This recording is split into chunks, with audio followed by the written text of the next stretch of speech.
Hello. Hi, guys. Welcome to our latest live stream. Just want to thank everyone for the kind donations that's made this happen. Big shout out to Carl and Sean, Red Wall Studios. We've got 4 amazing bands. Let's not mess about. Let's get our first band on. Guys, give it up for Black Mass. Woo!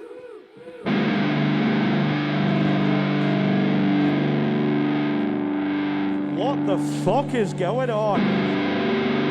I don't fucking know. This is the first time that me and Jack have ever played together live. Although I'll be doing this first track solo. Fuck me, it feels so good to be back. Last time I was live before this, February 22nd, for Metal to the Masses in Nottingham. I lost, but fuck it. Oh man, I can't describe how good it feels to be here, finally. You ready for some good shit? Yeah! Shut up. No, I'm kidding. No, this first one is one of the tracks that we're going to do from the last EP, and it is called Mental Torturer.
Thank you very much. This next track me and Jack are going to do together. We have no idea what to call this track. I don't think he even has any lyrics for it, but it's a track that I came up with just out of the blue probably last week, I'd say. So I've no idea what Jack's going to do on vocals, so please bear with us on this next one. I hope you enjoy it.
Thank you. Now, this next one is the only cover that we're actually allowed to do on this stream. It comes from one of the best, one of the best bands to come out of Manchester for fuck knows how long. I know they've broken up now, but honestly, they live on. Big up Pivo Rapist, yeah? Pivo!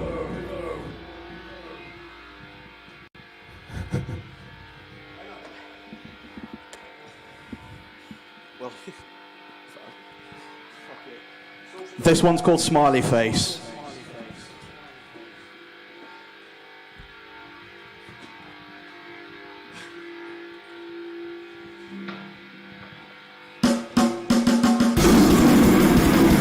Funny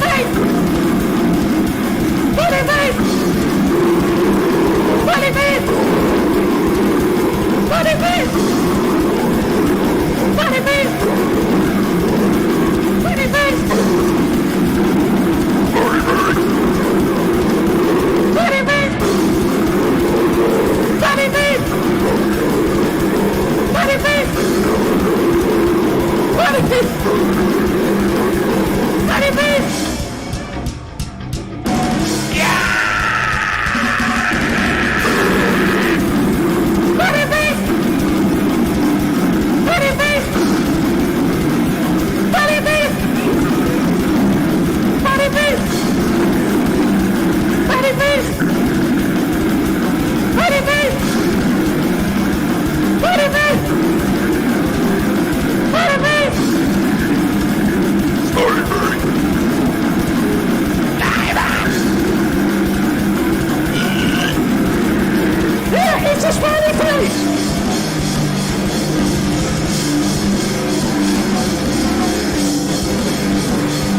Thank you. Pool. Oh man, that's knackered me out, that one actually. Get to the gym. I'm too fat. Fuck off. Now this next one is the first track that we did as part of a split TP with the band Ultimate Weapon. What else do we have to say about it? This one is called. No Masters. Yep, there's none of them. Yeah, this is No Gods, No Masters. I hope you enjoy it. Thank you. Also, fuck Mike.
Thank you from James and Jane over there.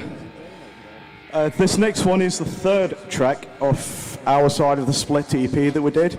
We're leaving the second one to last because I think you'll like that best. Frankie Boyle. Yeah, that one. Oh, thanks for spoiling it for people that haven't heard it. No, this next one is called Flayed and Bound. Fuck something.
Thank you very much.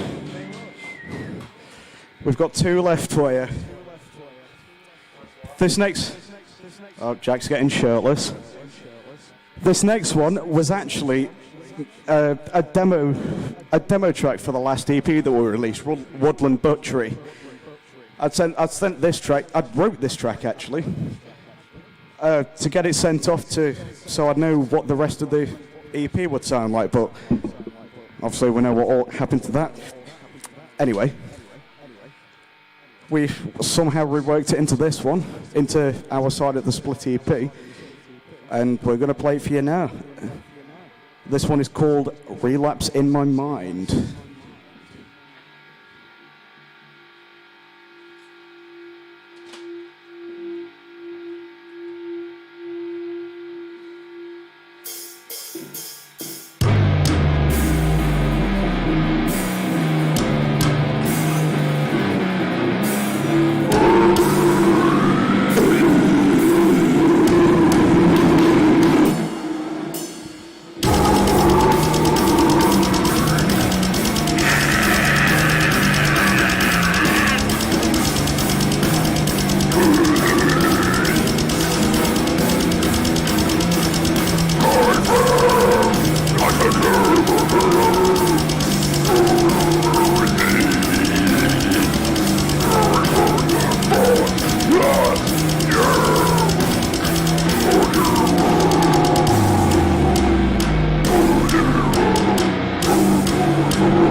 This is going to be our last track.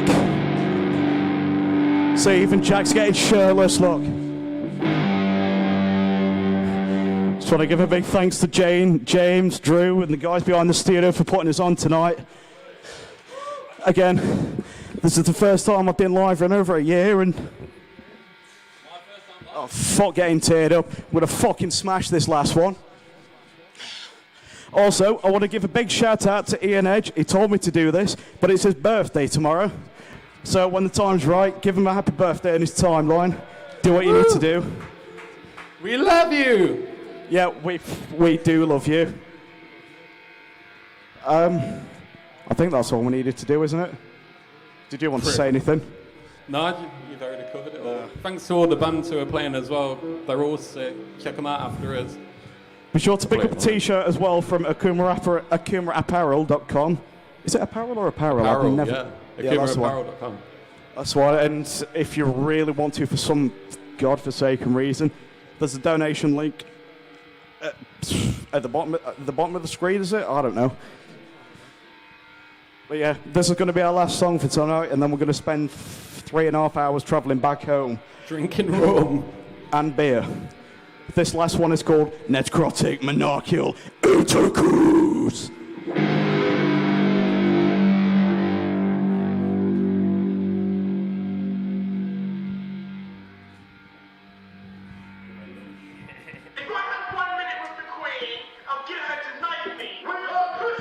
But they do me down for the lovers of the I'm so exposed for this bitch is like a hole. I'm telling like I need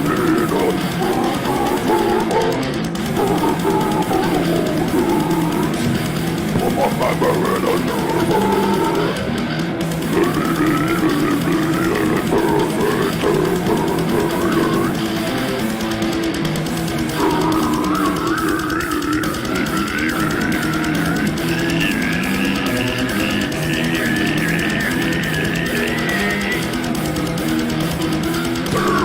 left to go.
We've been Black Mass. Enjoy the rest of the stream. Thank you very much.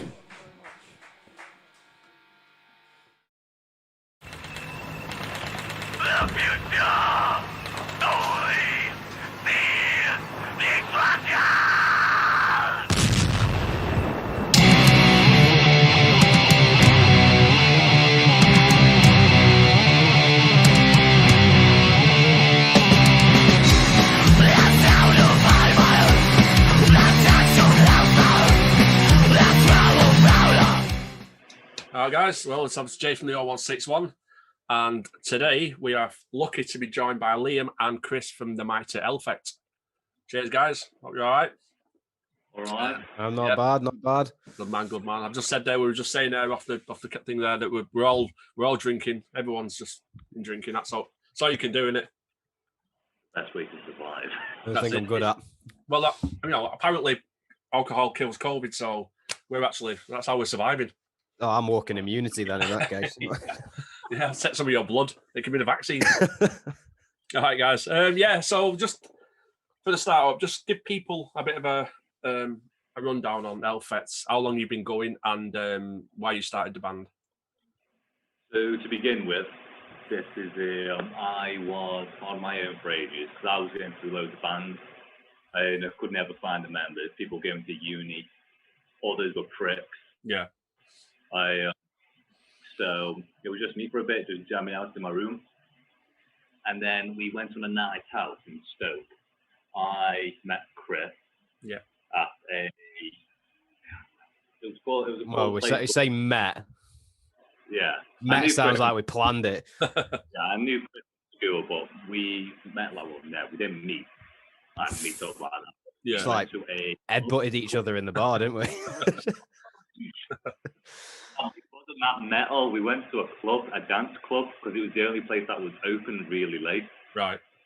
And I went to the smoking area, saw Chris. I was like, oh my God, absolutely pissed out of my head. So, you want to join the band? Yeah, his eyes were like that in different directions.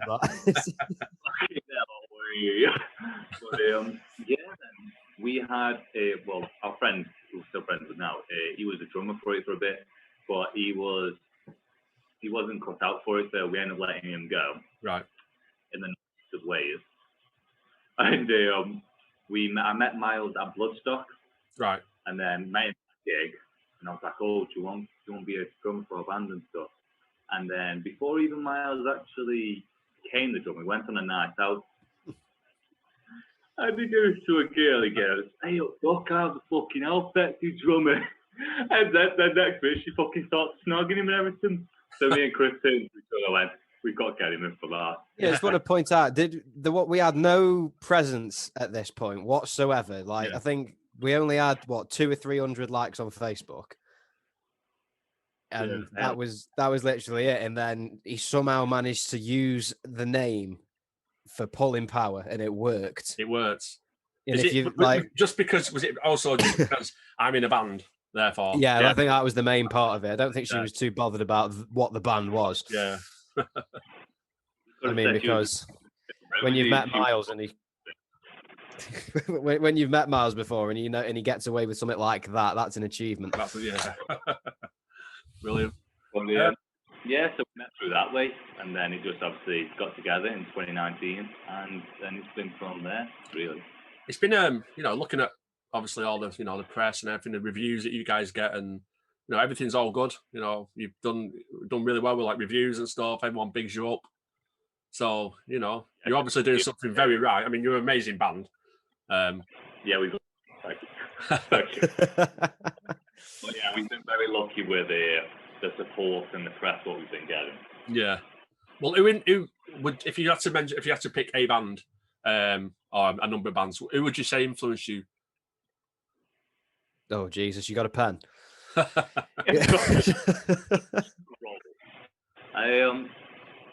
Well, I'd say Metallica being the biggie. Yeah, think your early bands, Liam. We'll be here all night. Yeah, so Metallica, Slayer, the normal ones, and then you've got bands like Bolt Thrower, Death, Trivium, Power Trip, Warbringer, Havoc. It sort of goes like that. Yeah, brilliant.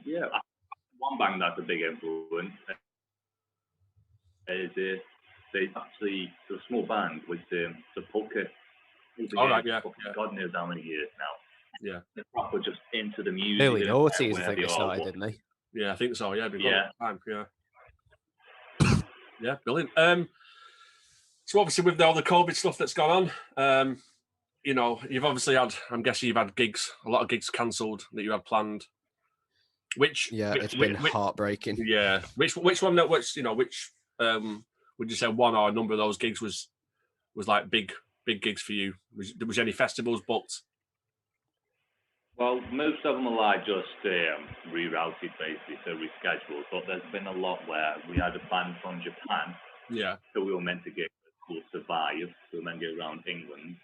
There's a couple that I can't mention just yet. But like people coming from Germany, and we were gonna like go around the country, and then once we've gone round ours, we fuck off to Europe. But now since all the fucking shit with all like new rules and stuff, we've got to fucking put that all out. But yeah, it's just been a bit of a ball ache because all the stuff that we were meant to do this year has also been sort of not only has it been delayed, there's now another 1,000,001 hurdles to jump over to actually get it done. Yeah. Devastating rescheduled, and that's already been rescheduled from last year, so we've got to do this year.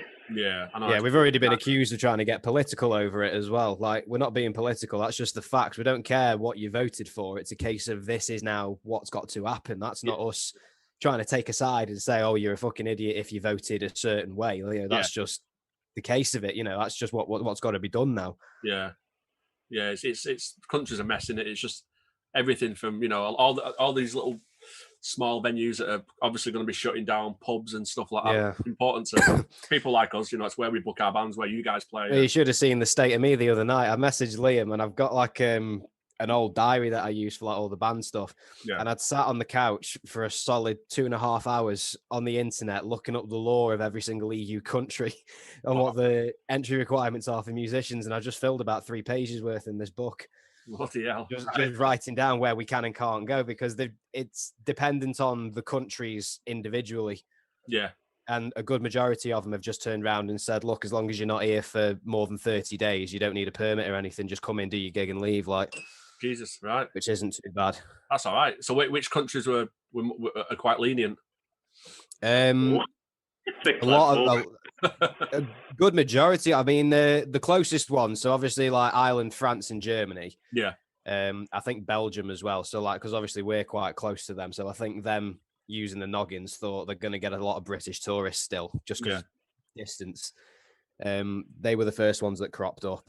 Yeah. Because obviously they were the first places we were looking at bridging out into. But yeah, obviously, all of us at the minute are just sitting like that, really, aren't we? Like, you know, fingers crossed and see what happens. Yeah, it's What's your obviously? I'm not sure if you've actually done any of these. I didn't notice, but what's your view on these? You know, the live streams and stuff. I mean, you did do a social distance gig for us at Whittles. What did you?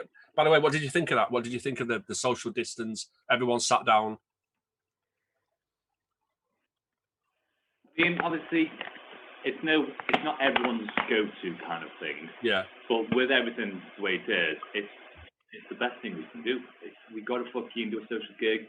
I'd say it turned out a lot better than I thought because when people say sitting down, you're not allowed to do anything, you feel like you're fucking... I saw at least 3 people that night still trying to mosh but not leaving their chairs. Not leaving the chair, yeah. Tortured Demon. I think it was the lad, the singer. I think it was with his mum. I'm not too sure, but I think his mum he tried to mosh to either. It was. I think it was. Yeah, it would have been Solarshift, I think.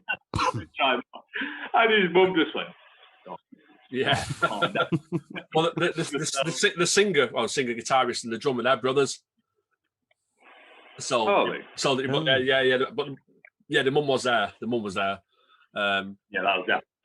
Yeah, I mean, people said to us about, you know, will it work and all that, but you know, we noticed that sold out every time we did it. You know, the people had to. Normally, what we'd do somewhere like Whittles, it'd be free entry, like we're doing in Bolton, but because they was giving us a budget. They needed some of the money back. Obviously, they're struggling with the COVID stuff and all that. So we charged per table. So it was something like a table or two was like £8 or something. A table of 4, whatever. And again, 60 people instantly sell out every. So, I mean, it's like, yeah. What we've saying anyway. When everything goes back to normal now, the only good thing that's going to come out of COVID is that it's made people not take shit for granted. Yeah.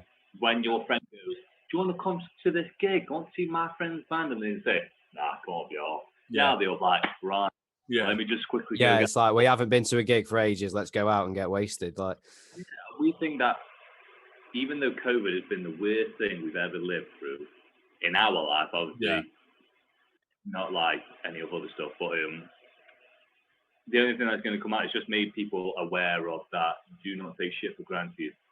Everyone complains about not going to a gig when obviously the fucking COVID restrictions. Yeah, you've got no excuse. Yeah. Got like proper.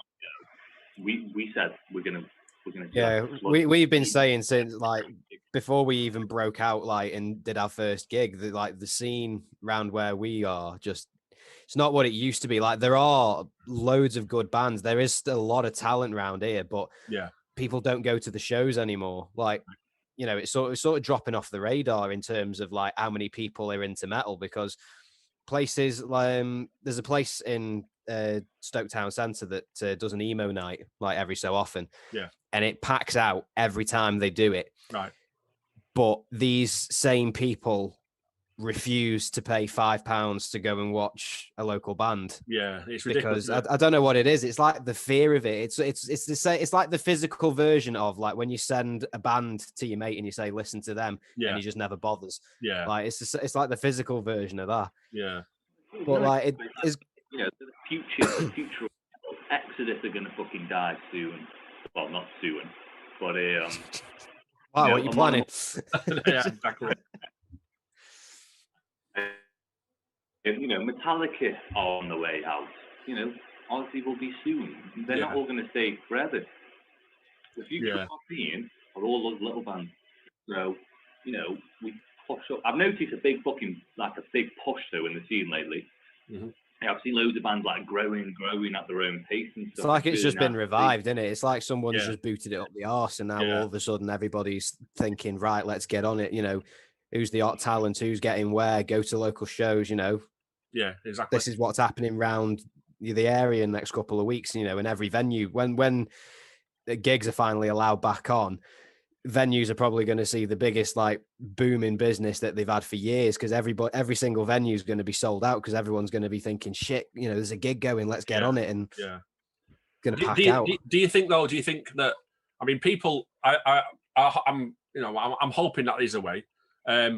But do you think that will last for long? Do you think it'll level itself out? I mean, people will turn out for the first few gigs, and then it'll just go back to normal, where people get back to some sort of normality, don't they? Where they go, like you said, I can't be asked. I can't be asked going out. Yeah, I think it'll depend on sort of, well, it's just what happens really, isn't it? Whether people find bands they like, because I mean, before I joined the band, I never thought I'd be like big into the gigging thing because obviously I'm still relatively speaking quite a new musician. Yeah. So when I was still like dead slow and still trying to learn all my notes in that. But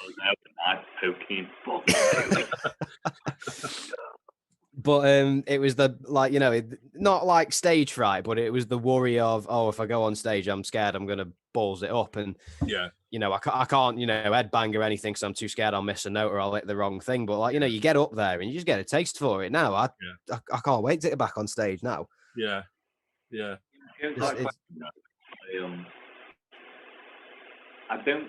a weird one with that one. It's like the scene will obviously just boost. Like you'll see, like if we did a chart, it would just go straight to the roof on gigs. Yeah. But we can't. It's hard to say yes or no because obviously it's a thing that we've not seen before, especially in my plan 2023.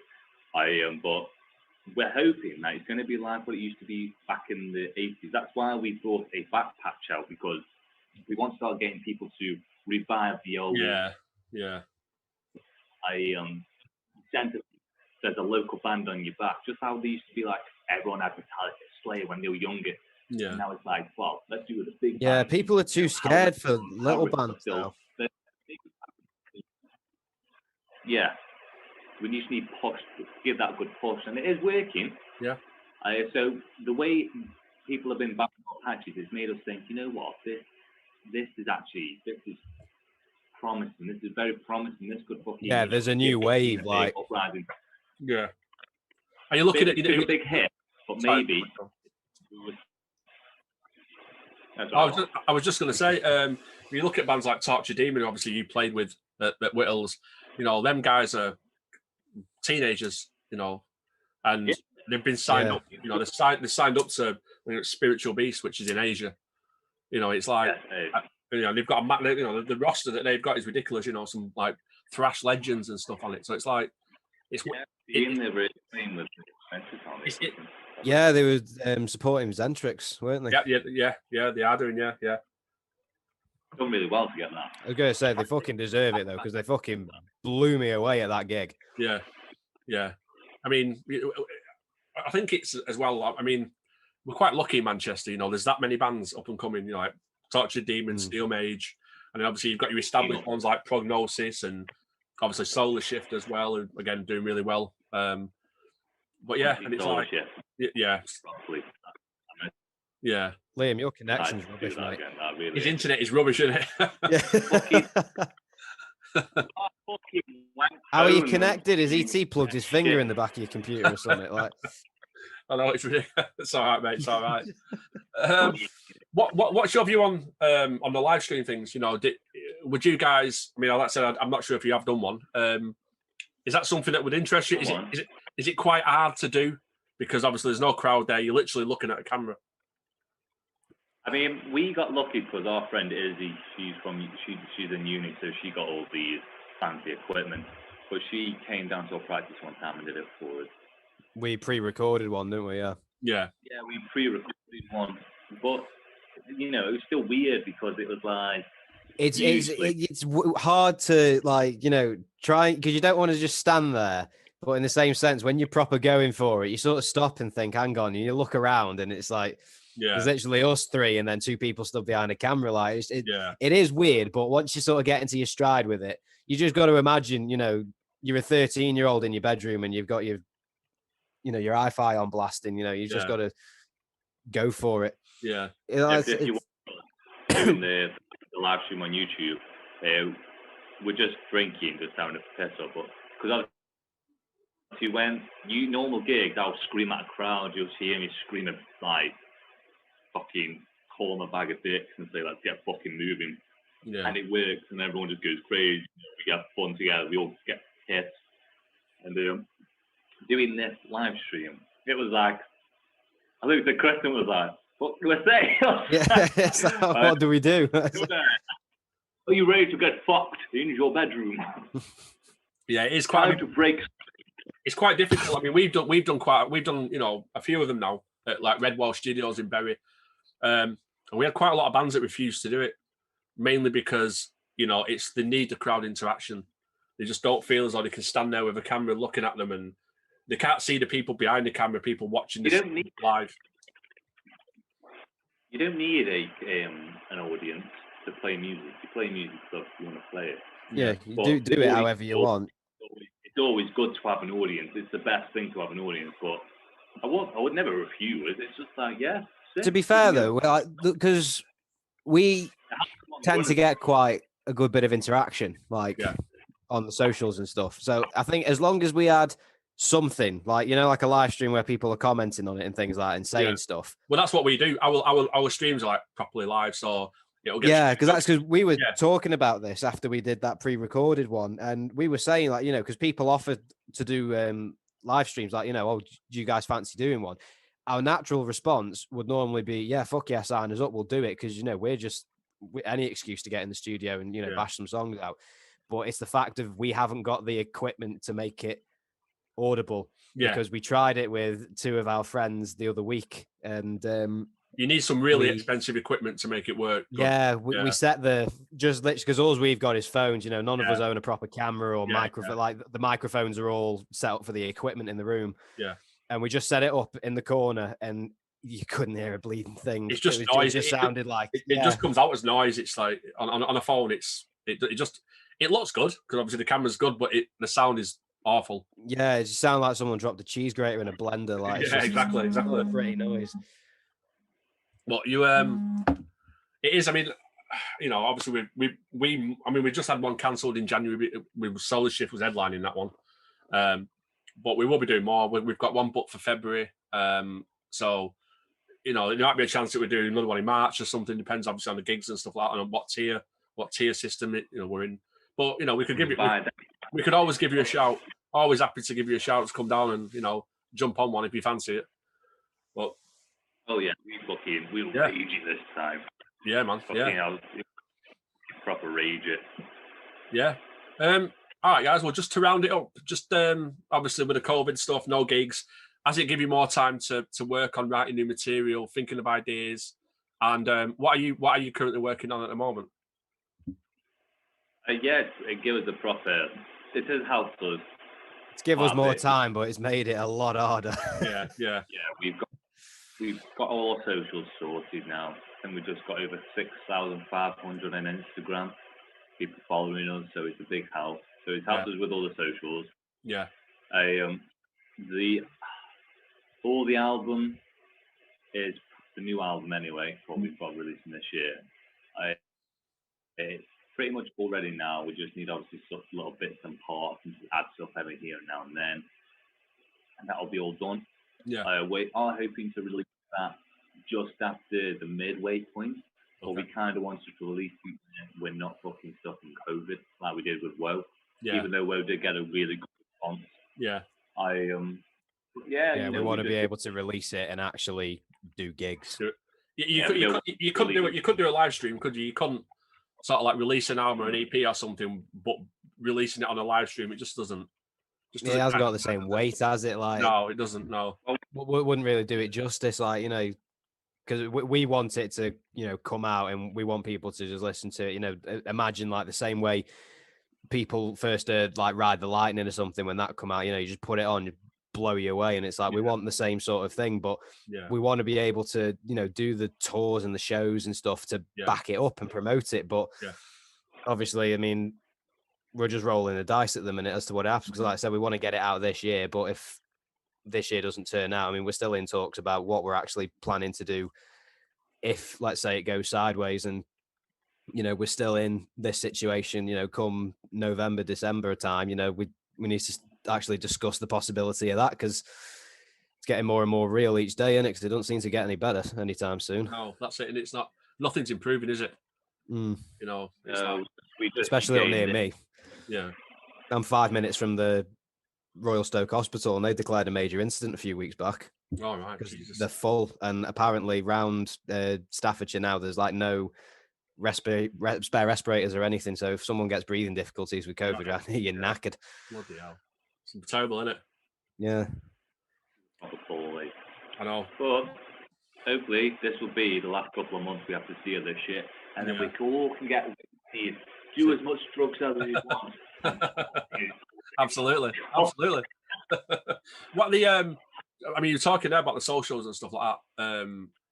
How important is the socials? Do you see, you look at bands like, obviously like yourself doing really well, Tortured Demon, Steel Mage, on the ball when it comes to all the Instagram and the Facebook, and constantly, even despite no gigs, constantly putting content on the page.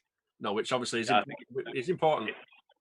Yeah, it's very important, because after all this, as daft as it sounds, you might get someone who say, right, I want to see bands who fucking still push a nut through while all this was going on. The ones who are bothered and the ones that have stayed on the radar, because we keep throwing stuff in people's faces every day. They load their Instagram or something and they see a brand new post off Hellfected. Yeah. That's going to stick in their head all lockdown, Hellfected. And then they'll go, oh, actually, I wonder if they get a gig near me anytime soon. Yeah. And, even if it happens to one person, because all they've got to do is tell their friends, then they tell their friends, and, just like COVID, it'll just spread, and then... Spread, yeah, absolutely. Yeah. It is important. And we are seeing the bands that you know, like I said, like yourself and Torture Demon, Steel Mage, all the bands that are coming through that are hammering it and obviously doing really well as well. Which, you know, and some bands, I think the older generation of bands don't quite get it. You know, they don't interact with people on the Facebook or Instagram or, you know. So that's the only shame about bigger bands nowadays. They're not very in with the fucking. I can understand like the big bands because obviously if you've got millions of people messaging you every 5 minutes, absolutely, you ain't gonna get back to them. Like, no chance. You haven't got the man hours to like sit down and read every single one. Yeah. But like just talking to people, like people seem to forget how much of a difference that can actually make. I don't know if it's a case of they just can't be asked, or if it's a case of, oh, you know, what difference does it make if I don't respond? You know, I can't mean that much to this person. Like, as far as you're aware, like, you don't know anything about this person. You could be their new favorite band. You could be the thing getting them through lockdown. Absolutely, yeah. You know, that one little message that just says, you know, either hope you're doing all right and stuff like that. That could make their week. Yeah, absolutely. Yeah, big bands like Onslaught, they still speak to them though, which is good because I know Wayne. He called me. I took a picture with my fucking top off, and he did a Photoshop of me looking like fucking Pinner and just. But it feels good, doesn't it? It does feel good to be interacting with, well, basically, you know, established musicians. Couple of months back, we had Power Trip messages out of the blue. That was the funniest fucking message. I think they were all pissed up when they messaged us that night, though. They just sent like when was it? Did somebody say they wanted to see us gig with Power Trip or something? Because then Liam tagged their Insta on our page. Yeah. And then they viewed our story and then they liked one of our songs. And then they replied to it, but it was just pure frigging gibberish. Like, couldn't understand the word. I think there's only one legible word, and that was cat. And we're like, because Liam sent it to me and said, "What the fuck does this say?" And I tried to decipher it. I was like, "No, got nothing." Like, I can't work that out. With the way that obviously Riley's passing, obviously that's in power. It was a really nice memory to remember Power Trip and Riley and stuff like. Yeah. That could have been Riley message, you know, you never know, do you? And it's a really big fucking nice little memory to have saying, oh yeah, Power Trip fucking message us this gibberish of a fucking thing. Yeah, well, that's it. Like, this is what bands need to realise. That as much as we were fanboying over that, you know, they could have been pissed out of their skulls and had no idea what they were doing when they sent that. Yeah. Yet me and him were running around like fangirls going, oh my God, Power Trip's just messaged us. Power Trip's messaged us. Like, someone could be doing the same for like your own band. Like, you just like, if you've got the chance to do it. Like, you know, no bad comes out of it. What is weird is we do hear stories of underground bands, but you know, they'll get a message off someone and they don't reply, and it comes across as really ignorant, really rude, and it's like you're not established enough to be acting like that. Yeah, we know a band that behaves like that on stage. Yeah, that's it. It's I don't know what it is. It's ridiculous. I don't understand why people can't, you know, just be nice to the fans. To get big, it's your fans. It is you. If you look at it, being a successful band is 50-50. It's you with your music and then the fans. But if the fans don't fucking carry you on, you ain't gonna make shit. You could be the best band in the entire world, but if your attitude is shit, and you are like complete to your fans, then your fans won't carry it, and your dream will just die with. Yeah, this is something everyone seems to be forgetting. Nobody starts off as an arena selling out band. Yeah. Everyone's underground. Everyone starts underground, don't they? Yeah, everyone starts underground. Not a single person on this planet has ever started a band up and then the week after been selling out football stadiums. Absolutely. No one. Yeah. Everyone's played the dodgy bars with bloodstains on the door handles and only have 3 people turn up. You know, we've all done it. That's what builds you as a band, I think, as well. You know, it gives you that character because, like, we've gone to a couple of places and everybody's turned around and said, "Oh, this place is really rough, isn't it?" And me and Liam look at each other like, "You know about this is the Ritz in here." Exactly. Absolutely, absolutely. Well, guys, I want to say thank you to both of you for sitting down, having a chat with us, having a beer. Thank you very much. Yeah, I really appreciate it, guys, and we'll hopefully see you maybe at a live stream, but hopefully definitely see you live at an actual venue somewhere. Getting wasted and getting fucked up and running around the stage. And absolutely. See if we can get the crowd surfers back on. Yeah, absolutely. I'm good for that. Nice one, guys. Liam, Chris from Affected. Thanks, guys. Really appreciate it. Cheers. See you later, guys. Brother. Do the best.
Okay, guys.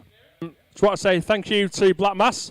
Make sure that you click on all the band's donation links.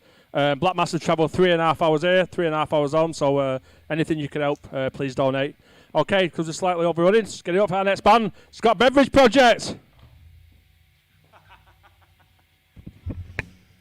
Good evening. All right, Badger, on you go, man. We are SVP, and we are going to play a little bit of heavy metal for you.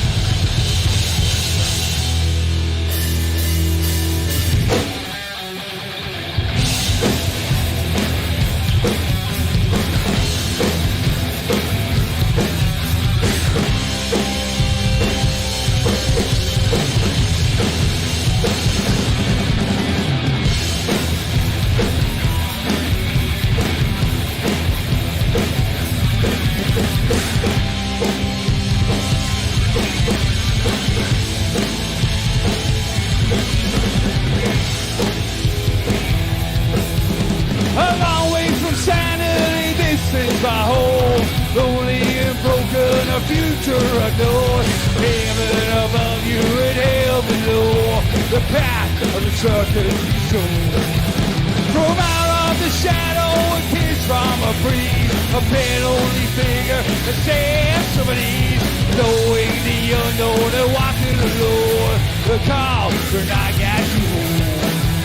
With no one around you to show you the way. Wake up each morning, be ready, stay. What will they be? What will they say? Demon inside of you, come down to play. Voices are calling, that put them to bed. Try to ignore the things that they say. Tear in the eyes, thoughts in the head. Something to live for, live off the head. Oh, it's like hell. Feels like a year. Time will tell. Oh, the feeling I get feels like hell. Feels like a year. Time will tell. Oh, the feeling I get feels like hell.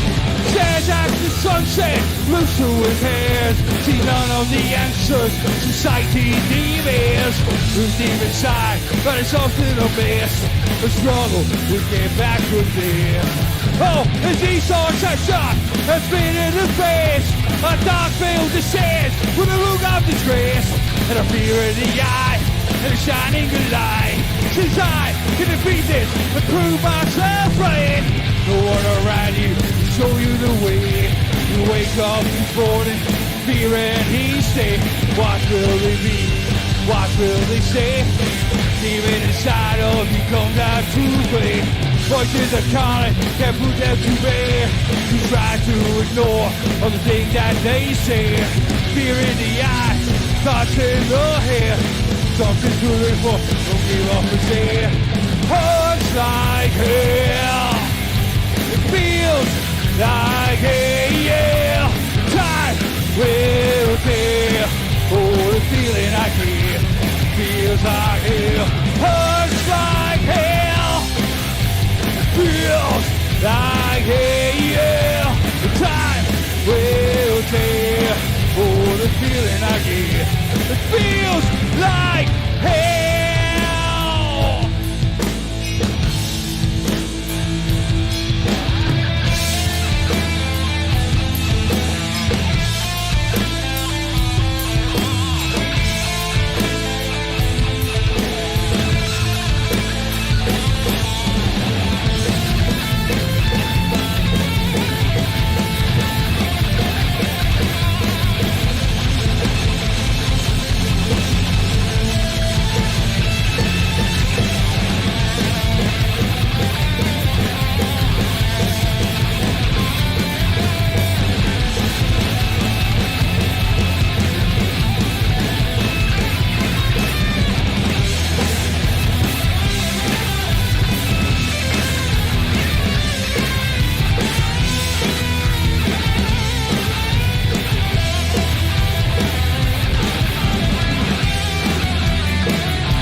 The time will tell.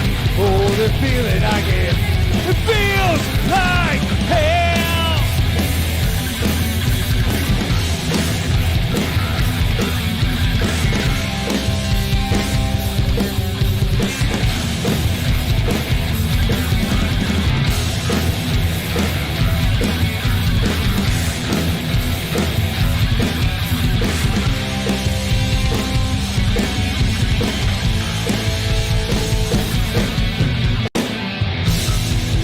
Thank you very much.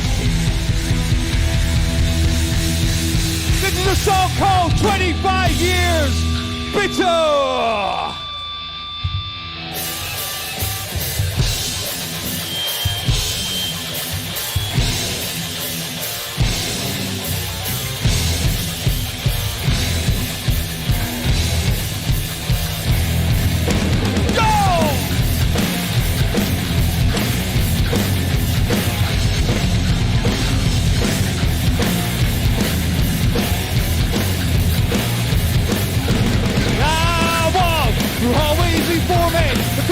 The painters that hang on the wall. Head out with my hesitation, confidence shattered in front of you all. Hope you're standing proud. Say amongst the crowd, I see you call.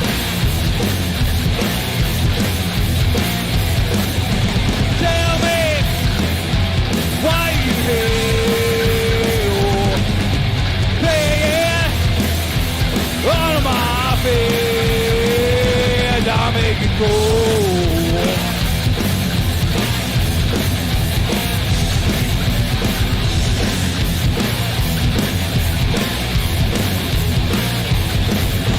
I see the world and lower, my own self-defeater is all that I owe. 25 years, time is no healer. The bitterness lingers, and I can let go. Hope you're standing proud. Say amongst the crowd, I see you go.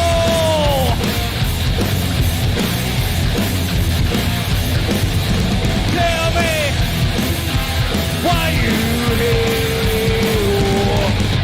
Praying one of my bed. Tell me why you here.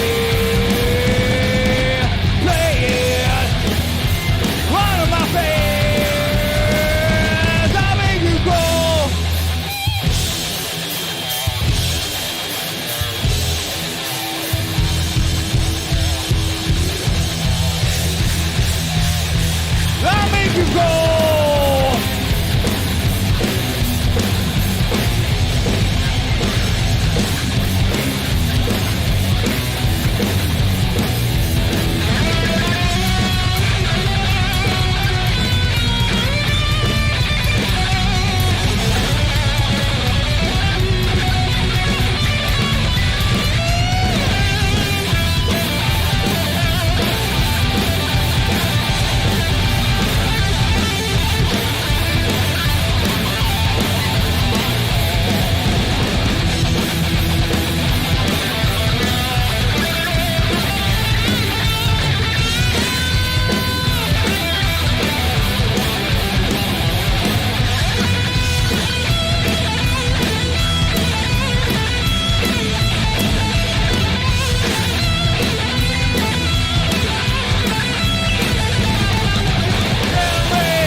Yes.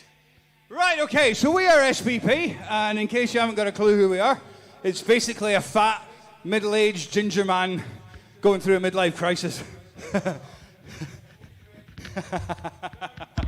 Right, anyway, so this is basically me just writing stuff at home in my caravan, and then occasionally getting gigs and coming out and having a laugh with my mates. So thank you very much for watching. We hope you enjoy this half an hour of us dicking about.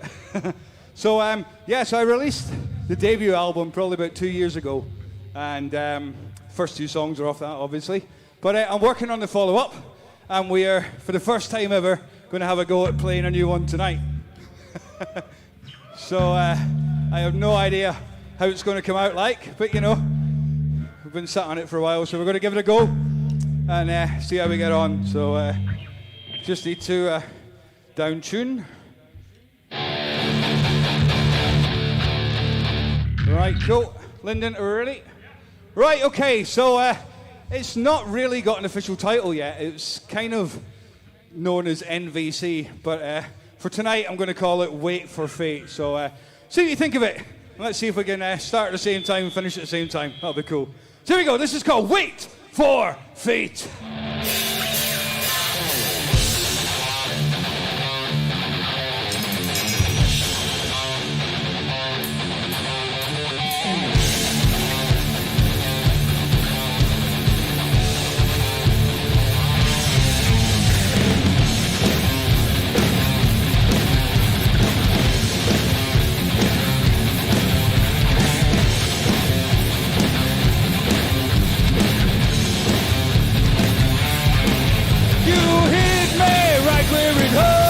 A shot from the dawn is facing the door.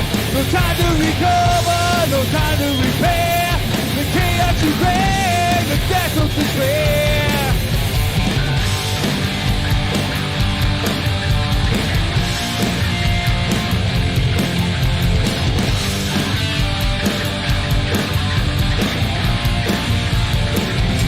The madness you reign reaches right to the core. Pending resentment is brought to the fore. There's no turning back, this is no way to call. You hold all the cards and it's back to the door.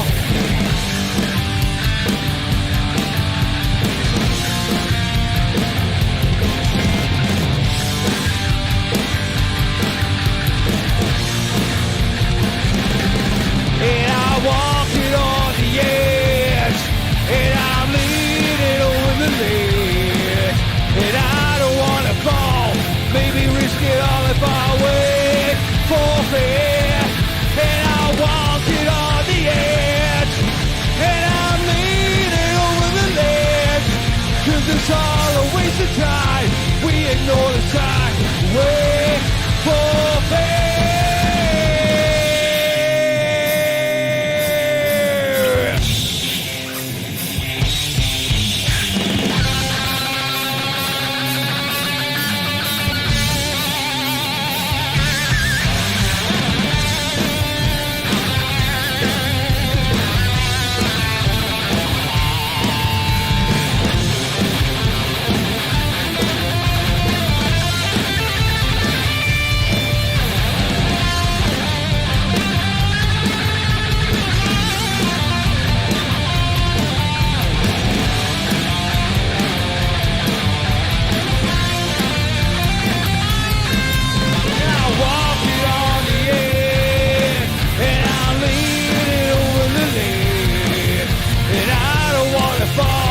Baby, risk it all if I wait for fear. And I walk it on the edge, and I'm leaning over the ledge, 'cause it's all a waste of time, we ignore the time, wait for fear.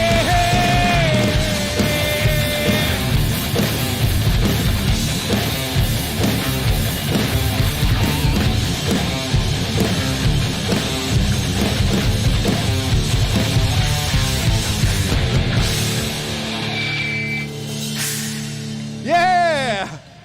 We started at the same time and finished at the same time. That'll do, donkey, that'll do.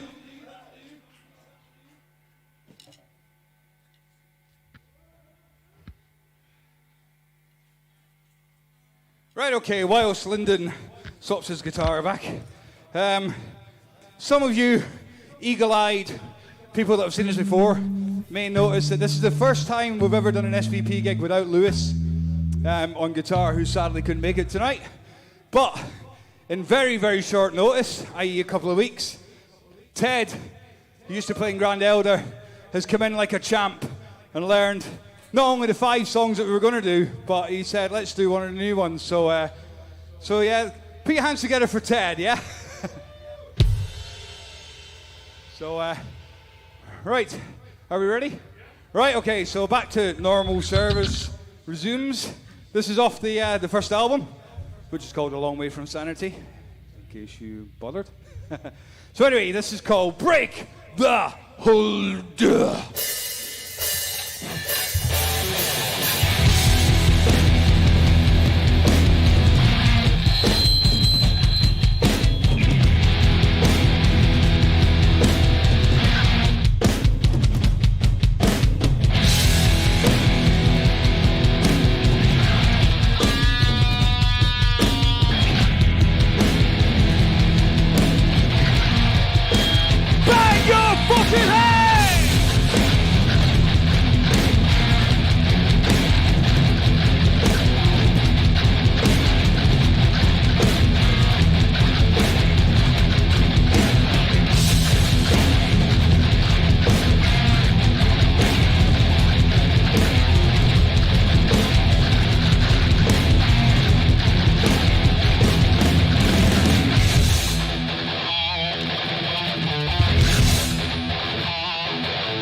Rising out of obscurity, significant put into me, lantern of hope to guide me. Ooh, there.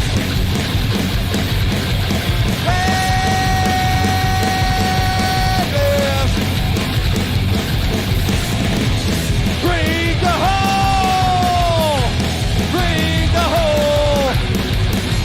Stand above you, the spider's head to raise the hold on.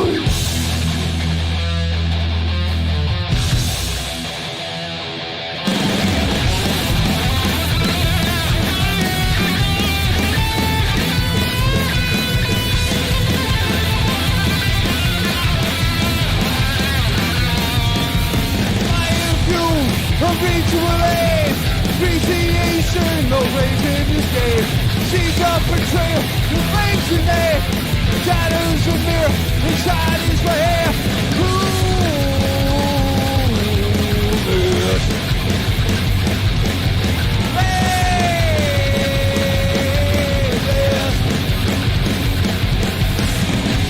Bring the hole, bring the hole. The spider's head to break the hold on.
Right, well, that was nearly break the hold. You have to forgive us. We haven't played together since... when's the last time we played together? May last year. So we're a bit rusty, but you know, we're here. We're still smiling. All right, don't be a smart arse. All right, okay. There's always got to be some smart arse in the room, isn't there? Right, anyway, moving on, because we've not got a lot of time. So got another couple to cram in, and then we'll let the rest of the guys crack on. Hope you're having a good evening. I don't know which camera to look at you. Right, okay, so this one, again, off the first album. This one is called Oh My God!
I know you got a point to prove. The fear in the mind, you expect us to move. Let the thought, you should do what you say. Tomorrow's a week, you should travel anywhere. And I look to the sky and I say, oh my God, you did it again. Oh my God, you did it again! Grant us the power to cast a bowl. Feed yourself while repelling your flow. You burn the balls with your path to change.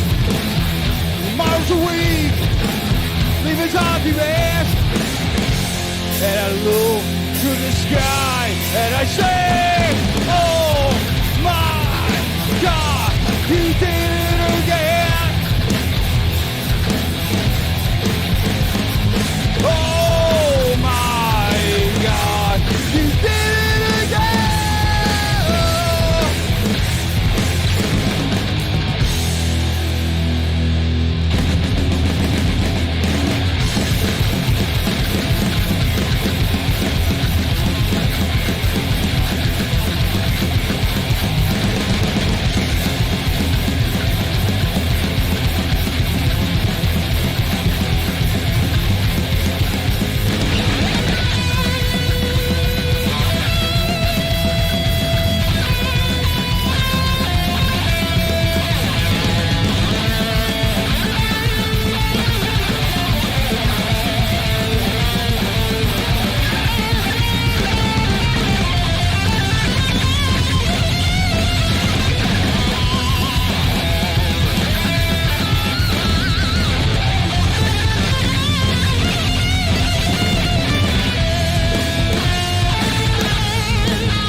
don't get too old for this. Talk about lacking match fitness. Just a bit. All right, so hands up if you've put 1 or 2, I was going to say pounds, but in my case probably stone on over lockdown. Bloody hell. Right, anyway, so we got one more song for you, and then we're going to bugger off. So many thank you to the 0161 guys for getting us down here and letting us do this. It's just nice to get out of the house, and I hope you're all staying safe back home. And Drew, the main man, doing the photographer, and the guys from Redwall that are putting us on. So big round of applause from them guys. And I'm not sure if it's up on the screen or not, but if you want to chuck a few quid our way just to cover some expenses and whatever, then the link's up on there, and that'd be cool. But if not, hope you've enjoyed it, and we'll crack on with the last song. This is called My Sweet Pain.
Suffering, working overtime to bring a sense of comfort in. It's always easier to say that I'm okay. I won't smile, turn around and walk away. You see the fight I was looking for, but then you can't see what you're searching for.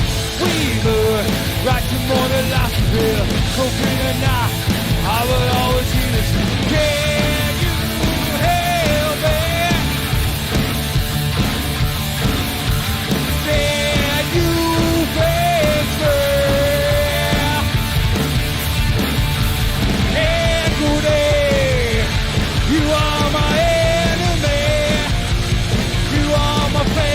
Say, my sweet pain, agony, you are my misery, you'll be the enemy,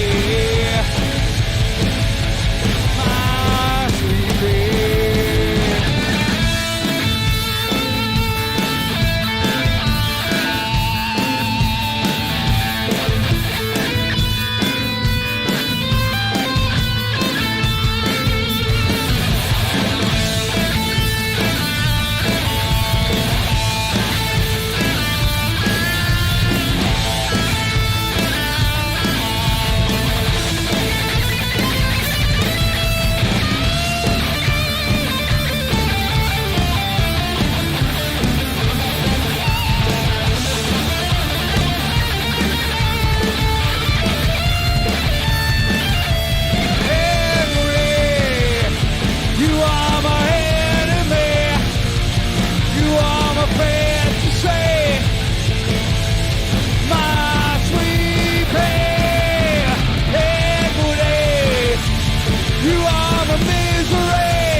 We've been SVP.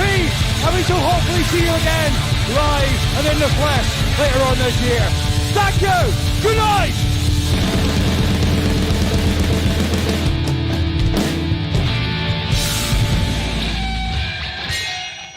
Cheers. Take care. Good night.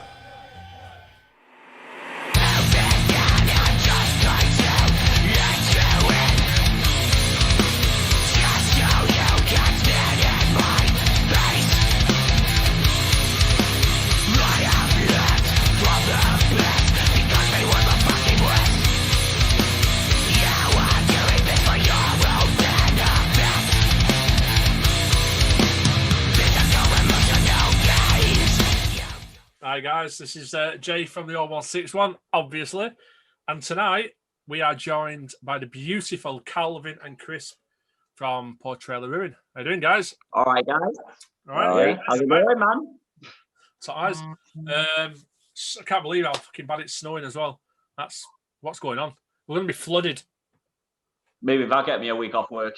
Oh, man, honestly, yeah. Well, you've had a vaccine. You've had a vaccine. Yeah, so we'll start off with the first question. Just give us a bit of a brief history about how long Portrayal of Ruin have been going and why you started. Who influenced you to start your band? So, first reason, like me personally, I was in a band beforehand. No one's going to have heard of him. It's Found From Within, progressive tech metal band. Went for a couple of years, but after that finished, I was really itching to get into another band. I think it took me about 2 years.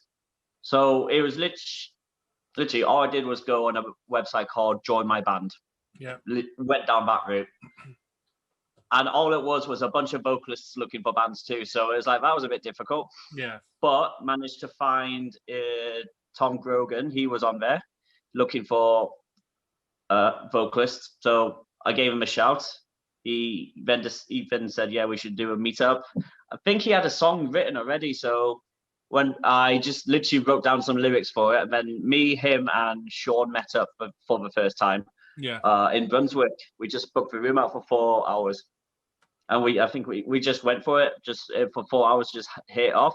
I think I got a bit trash as well, which is the first memory that Tom remembers, because I had like 8 cans of Punk IPA there because I was nervous as fuck. Yeah. Because these two were brothers, and I was like, oh, I've got to prove something here.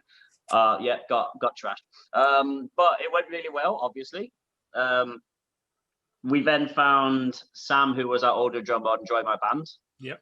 And we had another guy who was wanting to be a bassist, who was wanting to be in our band. I think he was in Pivot Rapist at the time. Okay. But he then decided he couldn't do 2 bands at once, which was fine. So then I brought Fisher over because he was in my old band. So this was at the start of 2017. We just practiced every Saturday morning at Brunswick, but until we got our first gig, which was, I always forget, it's either March or May in 2018, and it was a Cherry Promotions in Rebellion. Yeah. Which was like run every Wednesday. Was it one of them Untamed nights? Yeah, one of the Untamed nights. Yeah. Ventures got us the gig, and it's because it was back when Dan Donovan used to be in Ventures, and we used to know each other, so he got us on the bill for that one. And after that, we were next thing you know, we had an Alma gig 2 weeks later, which was with All Misery and Detest, so completely different. Fucking loved it, but we had the promoter who did that then got us to play Lancaster with This Is Churn and Jonestown, so we pretty much hit the road top, first. Yeah, and since then we mainly played gigs in Manchester, Sheffield, Lancaster, and then bits and bouts around here, Barnsley, Derby, all that stuff. And that was until Chris joined us at the end of 2019, which he'll take away with that one. Yeah, well, I started in Portrayal in November, December 2019.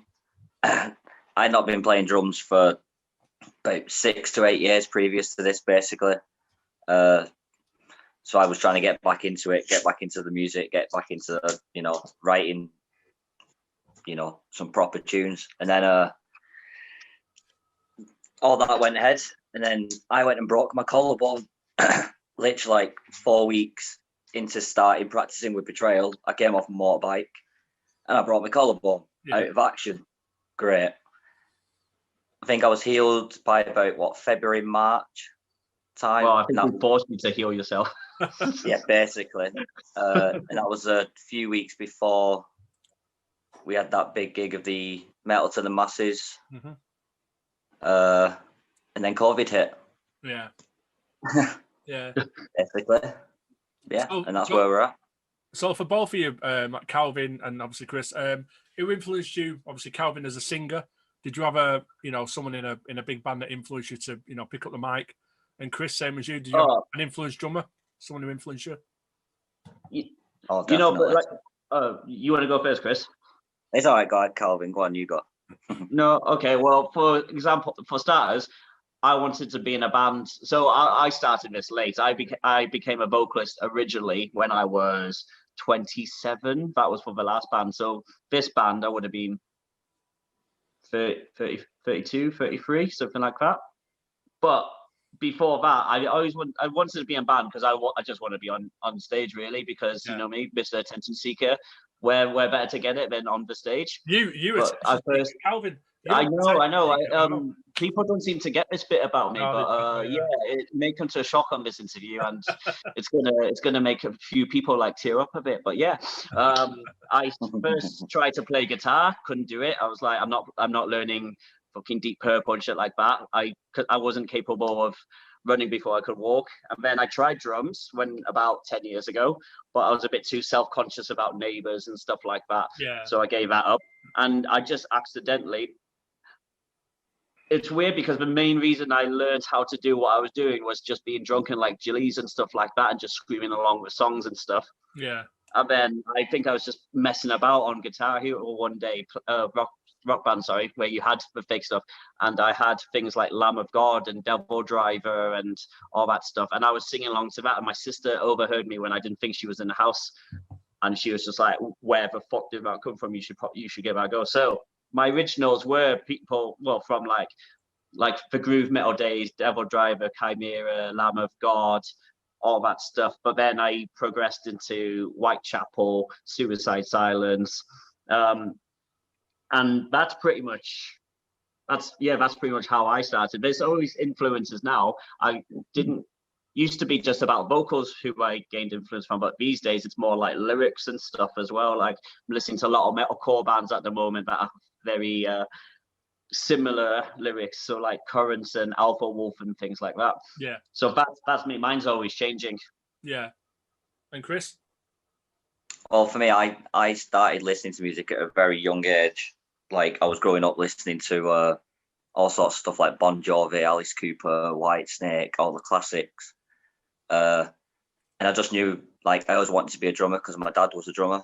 Right. And seeing my dad playing drums in his bands, like in his 70s glam rock bands and all that, I was just like, yeah, I want to do that. And then obviously as I got older, maybe about 12, I started playing, and I was into drummers like Joey Jordison from Slipknot. Yeah. Mike Portnoy from Dream Theater was definitely a big influence because, he's just amazing. So obviously, and all that sort of stuff, all my influences from Slipknot and Korn and Static X and all the new metal from when I was younger, whereas now I'm listening to stuff like Slaughter to Prevail, Viscera, Signs of the Swarm. Yeah. Basically that is what we're aiming for now, is to be up there. That's all. Yeah. It's weird, isn't it? Because Calvin, you were saying before, you look at Portrayal and I haven't been going that long, 2 years, and yet it seems to be that you've done so much as well in such a short time. The amount of gigs we've seen you at personally, but obviously, like, you play Lancaster and everywhere else as well. It's like there's a load in such a short time. Yeah, I think it just comes down to the first one is who you know, isn't it? So when we've had our first gig, I just put up a status like send me promoter names, and that's one. It was someone sent me Jed Saint back when he used to do promoting, and he's one I got the All Misery one, and then when we did our set, he was like, "Oh, what do you think?" He was like, "That's great. Do you fancy playing with Mrs. Cho and Johnstown next time?" I was like, "Yeah." And then after that gig, he was like, "Do you fancy playing with Chugga Boom?" Which almost happened, and I'm very gutted it didn't, because they were like one of my favorite bands for a while. Yeah. And I think it just went off that. I think there was one point we were playing more outside of Manchester than we were in Manchester. Yeah. But then we got back into the Manchester scene. Honestly, I'm really happy with it. And I think, well, I do push them sometimes. I'm sometimes like, we need to do this gig. And even though they're like, "Oh, I don't know," I was like, "No, we need to do this gig." Yeah. I do a little strop. I strop sometimes, James. Yeah, you may have figured that out. Yeah, I think I've sussed it. Yeah. But it's also, I mean, I've got to say, you know, the amount of times it seems to be you like Tortured Demon in a way. Like Tortured Demon will play anything. You know, like you guys are the same. Like we've booked you a few times. Instantly, it's yes. It's never a no. You know, it sometimes might be a maybe. And so, like you said, Calvin, you've got to, you know, okay with the rest of the band members. But it normally turns out to be, yeah, all right, we'll do it. And obviously that helps. That gets you out there to, you know, to other promoters. Well, that's what we know. We know we're a new band, so it's you want to play gigs. You want to get your name out there. To be fair, this is another thing. It hasn't really happened that often, but I used to be like, even if you don't like the band you're playing with, just do it. But that hasn't happened either, really. It tends to be we tend to end up with the good bands. Yeah. For example, Manchester. There's too many. The scene is alive right now, so it's very difficult to end up on a crap lineup. Yeah. Also, you know, if you look at the you know, you look at like the socials and that. Do you find, you know, you guys are you're like, again, like the small, you know, like the Tortured Demon, Steel Mage, you're on top of it with the socials. You know, you're always putting content out there. You always at least try to do something on your page. Do you think that helps? Do you think some underground bands do nothing? You know, they don't put anything on their socials, so they kind of fall by the wayside.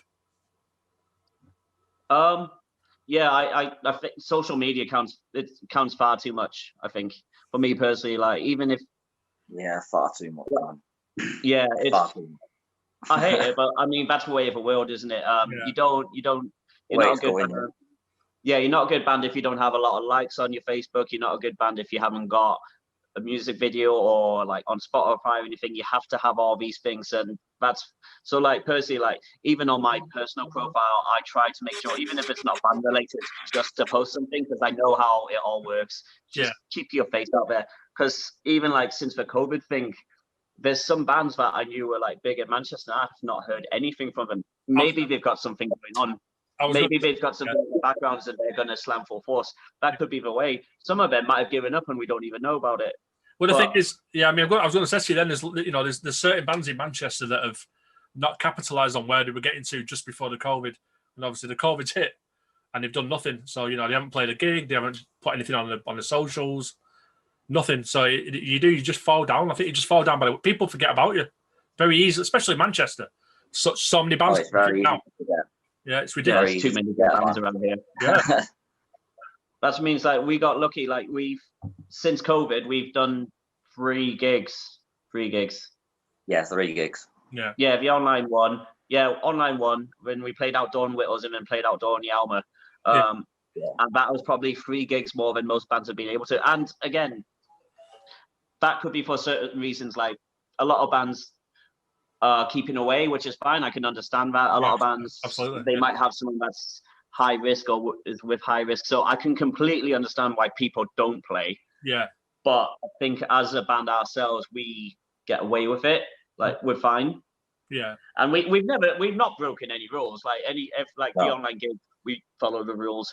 Whittles, we follow the rules. It stays. Even the Alma gig, we follow the rules. Yep. So it's not like we're doing any. We're not doing stuff like we shouldn't. We're just making the most of it. We're not doing anything wrong. Yeah. You know? Just trying to keep the music alive because, you know, people need it, especially during these times. You know. Yeah, absolutely. Oh God, yeah. So what's your views on? I mean, we've done. I mean, sadly, the one in January got cancelled, which was devastated. What's your views on the live stream events? And also, I mean, like I said, you have done a social distance one for us at Whittles. What's your views on them? Did you enjoy the social distance gig at Whittles, the outdoor one? Well, The Whittles one we did, because it was the first live gig we did. Yeah. I mean, you know what the Whittles was. We knew that we were a bit different for them. Yeah. But we went for it anyway, and we were like, you know what? Who cares? Because I've always tried to tell myself, if there's one person in that crowd that's never heard of you before and then likes you, and you gain a follower, then it's a worthy gig. Exactly. You might get about 50 people stood in the background doing their ears like, what's this noise at? Why is this not AC/DC? But and you know what? That kind of makes us laugh too. Sean's even got a few. He's got a memory. Whenever he got nervous at that gig, he just looked at this one gig guy in the back, and he was literally stood there like this for half an hour. Like he did it for half an hour. But the thing is, though, I actually did see people come off when you came off stage, and obviously you were there with like Lisa and all that, and I saw people come up to you and chat to you about the band and stuff like that. So obviously there were people that were interested. You know, which again, you just gotta play. You just gotta play a gig like that. There are going to be people that will be interested. Yeah. And then because you mentioned the online gigs as well. We did that online gig with John Badger. Yeah. And what I think maybe because I'm looking at it a bit differently, but I really looked forward to it. I knew it would be different. You get a lot of people that are like, "Oh, I don't want to play an online gig because there's no crowd." And let's face it, we all want. Well, we had that ourselves. We were messaging bands. We were getting messages off bands saying, "Can we do it?" But there were certain bands from Manchester we were approaching to do it, and they were like, "You know, we don't feel we can play in front of a camera rather than people being there." You know, which we found a little bit odd. I can get that. Yeah. I think it's because you put yourself into a mentality when you're on stage. But because like the Badger one, for me personally, I was like, right, there's not going to be anyone. To be fair, we played crowds where there were like 2 people, so it makes no difference on that one. We were like, fair enough with that joke, but there's probably more people there behind the scenes than what there probably was at some of the gigs. We played, like me personally, I was talking to them as if they were on Facebook, as like, all right, Facebook, rip your living room apart. I was doing all that. I was looking at the camera and everything, just because you just got to adapt to it. And that's what we did. And we did perfect. And then it turned out that was probably the biggest crowd we did, because there was one point, I think 180 people watching. Yeah. But you've got more than one person watching at a time sometimes. So for me personally, in the future, when the world comes back to normal and all that, I think I would like to do a mix of live and streaming. I think if the streaming gigs are promoted right, you could do a hell of a good job with them. Well, what said you? Do you think there's still I mean, when gigs come back, do you think there's still a place? Think people will, still sit there and watch a live stream rather than be thinking, I want to go out? I think there is, because how many people complain that people don't go to gigs? Yeah. How many people don't go to gigs anymore, but it's for certain reasons, like maybe they stuck home with the kids, or they're too tired, or skin, you know what British people like, it's raining, or I don't like that one band on the bill, so I'm going to stay home. Any excuse people can think of to stay home, they'll do it, because there's so many things at home to do that you can just. I've got so much shit at my house that sometimes I'm going to find it difficult after COVID to be flat. Yeah. The thing is, so I think sorry, mate, I think it goes for. I think you've got different crowds, haven't you? You've got the people that want to be in the fucking mosh pit, smashing their mate up and fucking hugging them and getting a pint straight after, and you've got the people that don't want to deal with that. Yeah. If they can watch it on their 58-inch TV, then they might be happy with that. Yeah. I mean, like you were saying before about the numbers, it's like we found with ours, obviously you might have 150, 200 people watching it. But then the stream stays on actually on Facebook or on YouTube, so the numbers roll into the thousands of views, which obviously people watching, people that can check your Facebook page out, buy merch. So obviously there's a good place for that. And I don't know about Chris, but it was good to watch us back when we finished the gig. Yeah, I went home, got a beer, Yeah. So obviously I know Chris, you've not been on as long in the band, but. What's your favourite gigs that you have played so far? My favourite gig was probably the Alma gig, because that was done really well, and the Metal to the Masses. Yeah. That was a fantastic gig. Yeah. And obviously we got wildcarded on that one. You did. You did. Correct. Something me and Calvin, me and Calvin have discussed that many a time. Yeah, James gets a bit drunk and tells me things. Yes, yeah, well, I like to brag about you already knew. You already knew. Calvin, what's your favourite gig, mate? So, I mean, like, out of all of them, because it's always for like different reasons, isn't it? Firstly, the one that we were the most proud to play was Badger Fest. Okay. 2019, because when Badger offered it to us, I don't think we'd even been playing 6 months. We played one gig with him for GC, and then we jumped on a bill last minute for a second one a couple months later. And he said the reason we got on the bill is because of how much we'd progressed since those 2 gigs. So he said he was giving us a shot, and it was the most frustrating thing possible because we kept that quiet for about 6 months, I think. Yeah. And then when it finally turned up, it was an incredible experience. It was just we were overjoyed to be asked to play it, to actually play it, and the response we had as well. Yeah. And then we've played a few big ones, like we played Chesterfield in January last year. Yeah. Was that with Borders? Which was that Borders, right? Yeah. So we had Borders for 500. And we turned up. Nobody knew who we were. I think Sean and Tom have gained the favorite quote from me because I cocked up. I literally said on stage, "We are Portrayal of blah."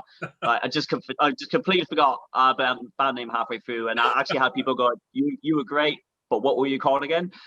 But we were stood there, we were going for it, and the first song floor was empty, but by the end of it, it was just filled with a bunch of hardcore kids and stuff. Because Old Wharf were playing. Yeah. Before, after us, and they brought a big crowd, and for some we didn't expect them to watch us, but then all of a sudden they all just sat and we just saw fucking windbreakers and stuff. We were like, yes, this is it. But I'll agree with Chris that my favorite one was Death Metal to the Masses last year, purely for a personal experience, because we got kicked out of the first round on the year before. I made it like a personal quest to make sure that we did fucking shit hot the next year. And I mean, like everybody else, everybody else improved too, but I was really like, I knew why I failed last time, and it was like my showmanship was shite. Yeah. So I knew that's the bit I had to improve, and that's the bit I got told I had improved on the week. But Wildcard as well, like Chris said, Wildcard was we were the only ones that got a wild card. At first, when we got it, it just felt like third place. But when we actually thought about it, it's like, no, it's not. It sounds quite difficult to get, and we were proud of that. It was explained to you how it works as well, which obviously it was explained, and the more you explain it, the more difficult it sounded like it was. Yeah, exactly. Yeah. Plus, it was Chris's second gig with us. He played. We played the Pier Hat like a week beforehand. Pier Hat a week before. Yeah, which was a really good gig as well. With Severin for the headliners, so that was fucking great gig. Yeah. That was a dirty gig. Joe Spooner ran that one, and like every band. I think it was a midnight promotion one. Yeah, it was fucking great. Yeah, it was great. a good warm-up. Yeah, it was great. With the COVID and stuff like that, no gigs, but gives you more time to come up with ideas, write new material. So just to finish this off, let everyone know what you're working on, what ideas you've got coming up. Have you got releases coming out? Interviews? Have you got any like videos and stuff that you're going to be doing? No. No. No, we're going to stick to the songs we got now. We're going to do that for 10 years. Yeah. Do you want to start this one off, Chris? Oh, well, we've got quite a few raw already. We just need to get in the studio, don't we? Yeah, we've got we've got the EP planned, and I was having a COVID moment last week because the whole just staying home playing PlayStation, mine got mushy. I got a bit freaked out. So, like me personally, I think the guys had already talked about it because I was not at a band practice week before because I had a sore throat. I didn't want to risk it. Turned out to be nothing, by the way.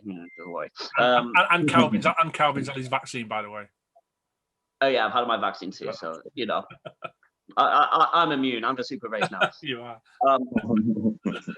But like, I had like loads of plans.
Okay, guys. Massive shout out to Scott Beveridge Project, last band. The next band we've got on, their donations are going to charity. It's going to Willow House, if I'm correct. So obviously, please donate what you can. Obviously, it's great cause. All right, we'll give it up for our next band. It's Portrayal of Ruin.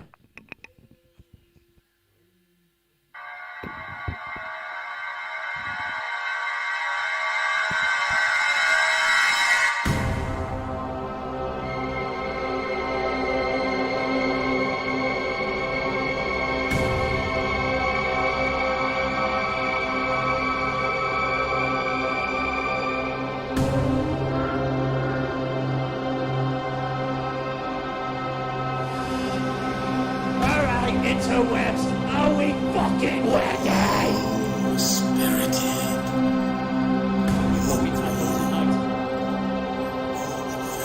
We are bringing the breeze to your living room.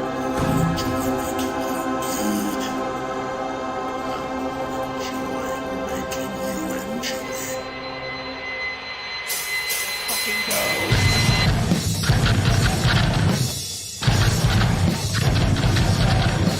Yeah!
checked us out before, I hope this is just a fucking taster for you.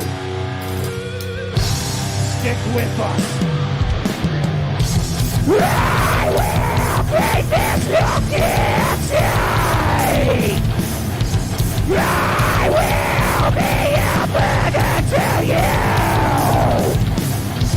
I will look with you.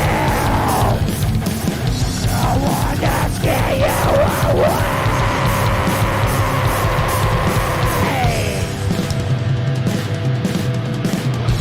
I will keep this locked inside.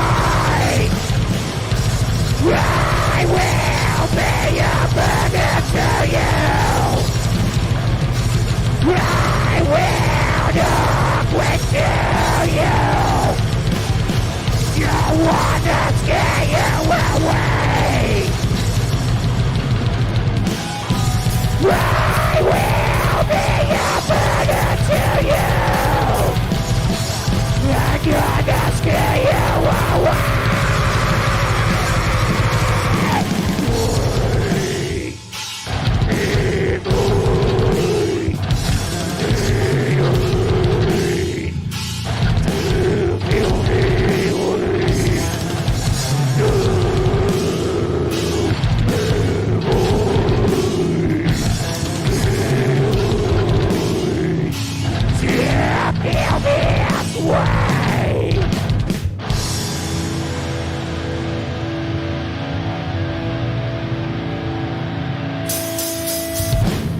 If you weren't aware, this is the last time we'll play this entire EP. This is background.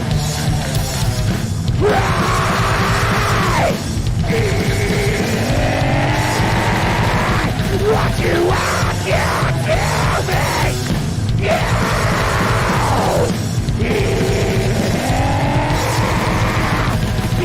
Try me once again.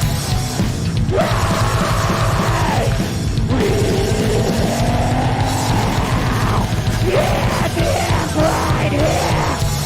I bet that you stand about me. I don't give a fuck about what you were saying. Look me in the face. Look you in the eye. Now, what I do? There's a fucking table. Right.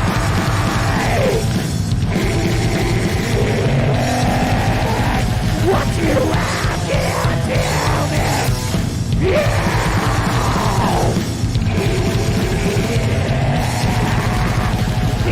Try me once again. The time is here, the time is now. I don't give a fuck about what you are saying. Look me in the face. Look you in the eye. Now, what I do? Milk this picture you painted on me. Melt away. Melt away. Melt away.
go with the screamers. Haven't fucking started with you yet.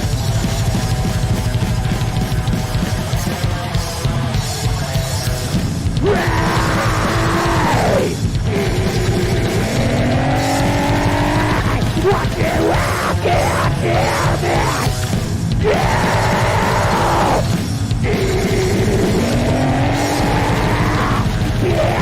They want to give.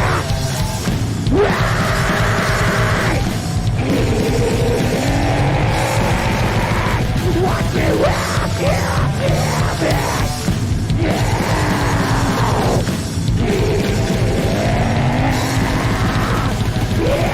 They want to give. Bring the gift. Bring the gift. Bring the gift.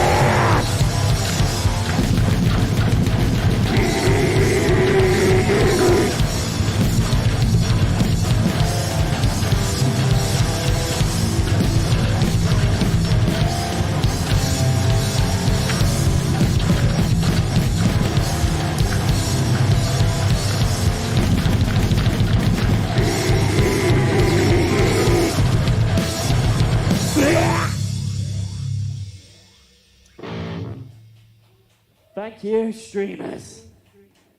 I'm going to say what every other band has said recently. It's been a long time. I think about 6 months for us. So I hope you guys enjoyed Black Mass and the Scotch Beveridge project.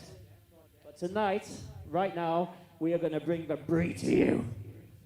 And like I said earlier, we are doing our first EP. We're going to do the whole thing because we got some new shit coming out. It's about time. And without further ado, it is Who Needs the Lights?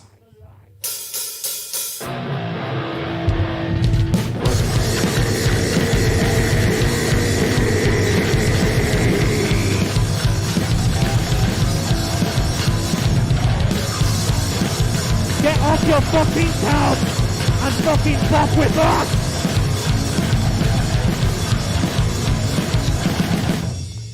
You can get what you don't need, stay by it. You should not get mixed up by you can't win. Yesterday you back to different life of retreat. When all I needed was you to revive. I have always been alive with you, yeah. We're crazy, but you understand I am.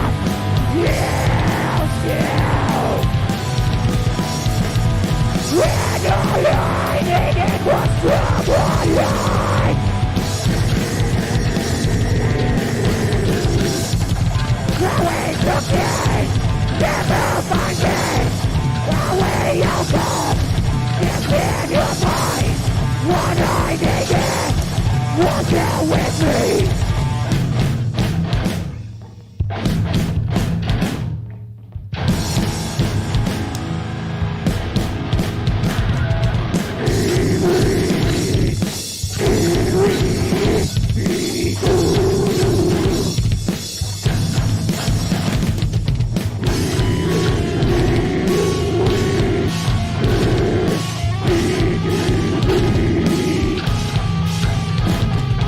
I am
So this next one is dedicated to the Queen, the King, and the Tog of the 0161.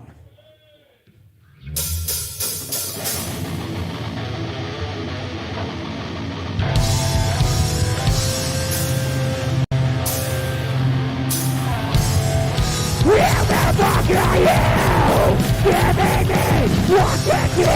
Where the fuck am I? Getting everything I want. I am not interested in what you think. Just as long as what you think is not true.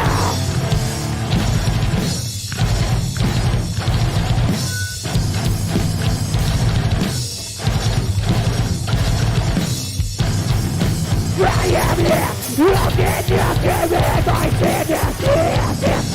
Anything that you believe makes me feel this way.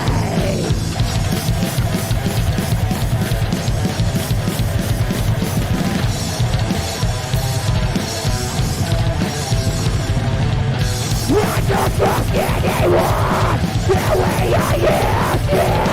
It's not like I was born this way. I don't trust anyone the way I used to. You all know the reason for my fall.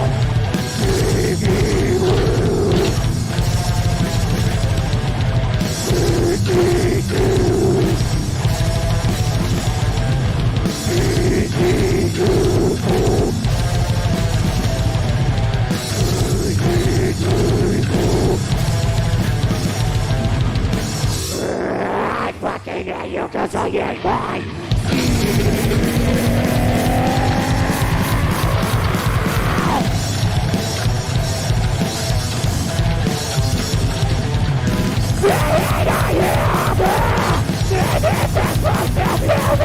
And I want you to help it any other way.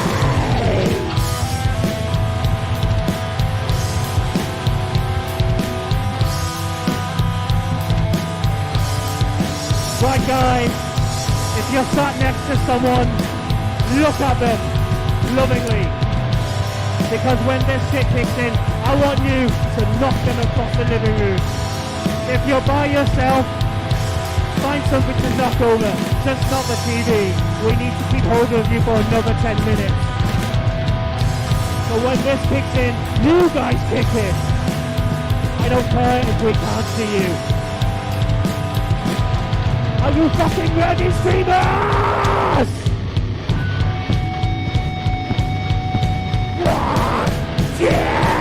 1, 2, 3,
As James has already made you aware, any donations towards our page tonight will go to Willow House. And like I said, we are playing our EP today, but we're going to play a newer one. Who here wants to listen to a never played song before? Come on, internet, I want to hear you. I'm talking to the internet guys. Internet, can I hear you? No. Right, guys, if you don't want it, you're going to have to wait till the Tortured Demon gig. But until then, you're getting repetitive awakening disorder.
Thank you. So before we do our last song tonight, first off, big shout out to the 0161. Thank you for putting this up. Red Wall Studios for actually being able to provide a place for us to actually play. Like I mentioned, we've got an EP on our way, and with an EP, we've got merch. So if you don't know us, follow us on Facebook or whatever. Check it out. If you like it, if you don't, it's fine. Don't worry. We got enough. Blah, blah, blah. So, without further ado, before we hand you over to the Solarshift, sisters can't break what's broken. Get the fuck out of my life! Yeah, I just wanna let you get in my face. I am here from the abyss because they want the fucking war. Yeah, I'm doing this for you, open your fist. This is the rhythm of the no game. You don't give a shit about me. Yeah!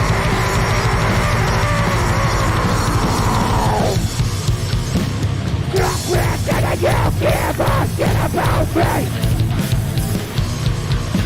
Stop listening and you give a shit about me. You wanna kill me. You wanna kill me. I wanna kill me. Yeah, I wanna kill me.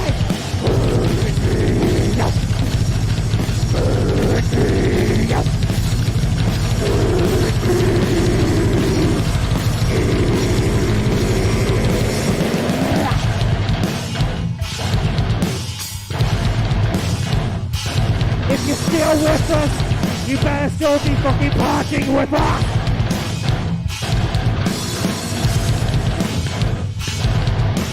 We'll see you on 30th of April in Portrayal.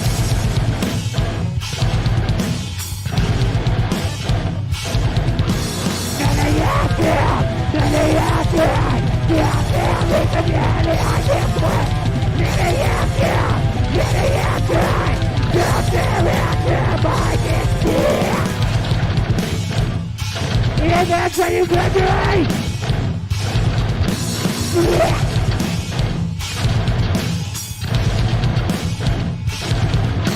Yeah, I wanna kill me! Yeah, I wanna kill me! Yes, wanna kill! Yeah, I wanna kill me! Yeah, I wanna kill me! Woo!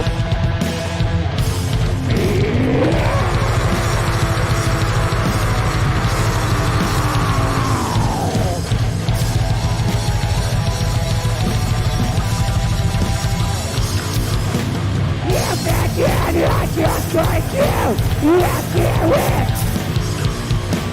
Just so you can spit in my face! I am left from the abyss because they want the fucking world!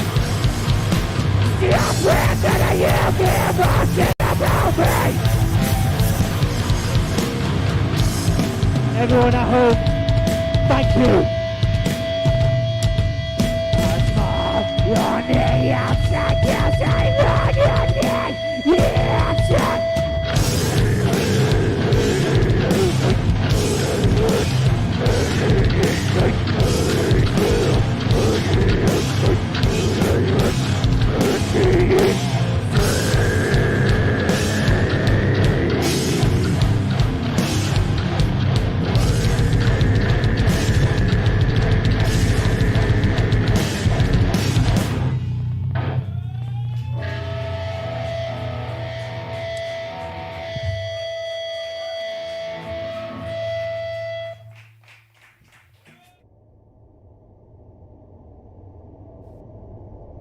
Let's fucking go!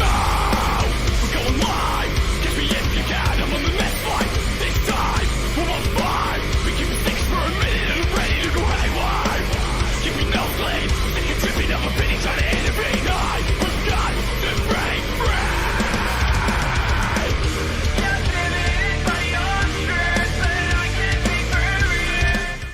Hi guys, again this is Jay from the 0161. Tonight we are joined by an unearthed band. We're joined by Ben, or both Bens, and Zen from the mighty Solarshift. How you doing, boys? You all right? Hello. Hello. How's it going? How you doing, guys? Everything okay? Good. All good. Well, you know, good considering, like, but yeah, good as not, can be. not so bad. I know it's fucking shit and it's staying in, mate. Fucking hanging, honestly. But yeah, so just to start us off, guys, just give us a bit of a brief history about Solarshift, when you started and why. Who influenced you to start your band? Oh, you're gonna have to let Ben take that one, mate. Yeah, I think. go on, Ben. I knew that was going to come my way. So I've been in bands for quite a few years now. I was previously in a band called. Well, you've been alive for quite a few years, haven't you? So. Yeah, didn't you? At least I look pretty without a tea cozy on my head.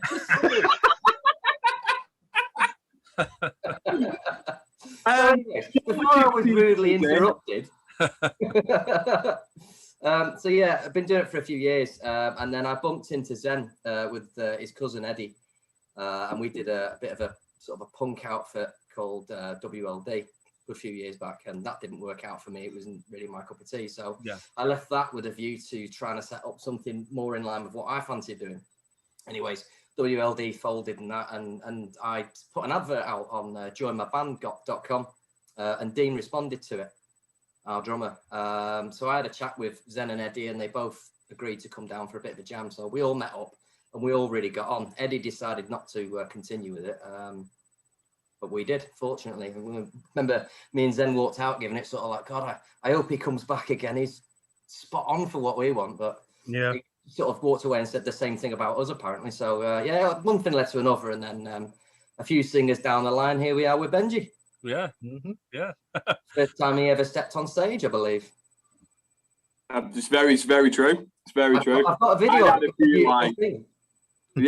had a few like sort of. I'd been in a few bands, but it was always the case where we'd meet up, we'd have a couple of jams, we might even record a song or two, but just never really kind of found that little sort of X factor, that magic touch to kind of just push it to the next thing. Luckily for me, when Solarshift's previous singer left, they just recorded this new EP. They were out ready to rock, and everybody was still kind of itching to be recording and itching to write. So luckily, I walked in at like just that sort of right sort of magic moment of everybody saying, "Look, we've got a band, it's rolling, let's make it happen." So yeah, luckily for me. Did you have a fortnight to learn the set? I'm not even sure it was that. I was like, you wanted to join in my band? Yeah, I'd love to. Cool. We've got a gig in 2 weeks. Yeah, just make some up. Who influenced you then? Who influenced each one of you? Is there a musician that influenced you? Do you know what? Pick up your instrument. That is the beautiful part of Solarshift, is that we meet on certain bands, but we've all got like massively different musical tastes. Yeah. So like I'm into like Deftones. Yeah. So we all meet in the middle of that sort of Deftonesy, new metal-y sort of sound. We can all get on with that. So that influences a lot of our stuff. You will hear a lot of sort of Deftonesy sounding stuff. But me, for example, I listen to a lot of metalcore, so I listen to a lot of the heavier stuff. Like Dean's into a lot of that as well. So Dean likes his slightly more proggy, melodic sort of metalcore. He likes a lot of like Error, stuff like that, isn't it? Yeah, North Lane, Error, that sort of shit. And then these two, they're all over the shop as well. Yep, all over the show. 80s, all that kind of stuff. Yeah, absolutely everything. Reggae, hip-hop. Big Luther Vandross fan, I believe, is then. Who isn't? I love a bit of Luther Vandross. Can't be it. Yeah. Yeah. So obviously, the COVID's kicked in. How many gigs or what gigs stand out to you that you've had cancelled, or festivals? Wembley. That really hurt. We had to turn down headlining Download, and you know, it's been a tough year, mate. I think the big uns are probably going to be. It's only one tour for the time being. There was another one in the works, which is probably never going to see the light of day, just due to when we were booking it. Yeah. Hammerfest went down tomorrow. It's supposed to have been on. What Isn't it? Yeah, Unite Against Hate went down. There's been a couple of gigs with yourself, James, with the 0161 and so on, which have gone down. How much time have you got? You know, at this point, it's a year's worth of gigs, isn't it? And if we say that on average we gigged once every sort of 2 weeks, roughly, I don't know, averaged out once every 2 weeks, you're looking at 20, 25 gigs that have just been, you know. Yeah. Well, obviously you've we've done a few, so you have done them with us. What's your guys' views on like social distance events, live streams? You know, you've played for us at Whittles and stuff.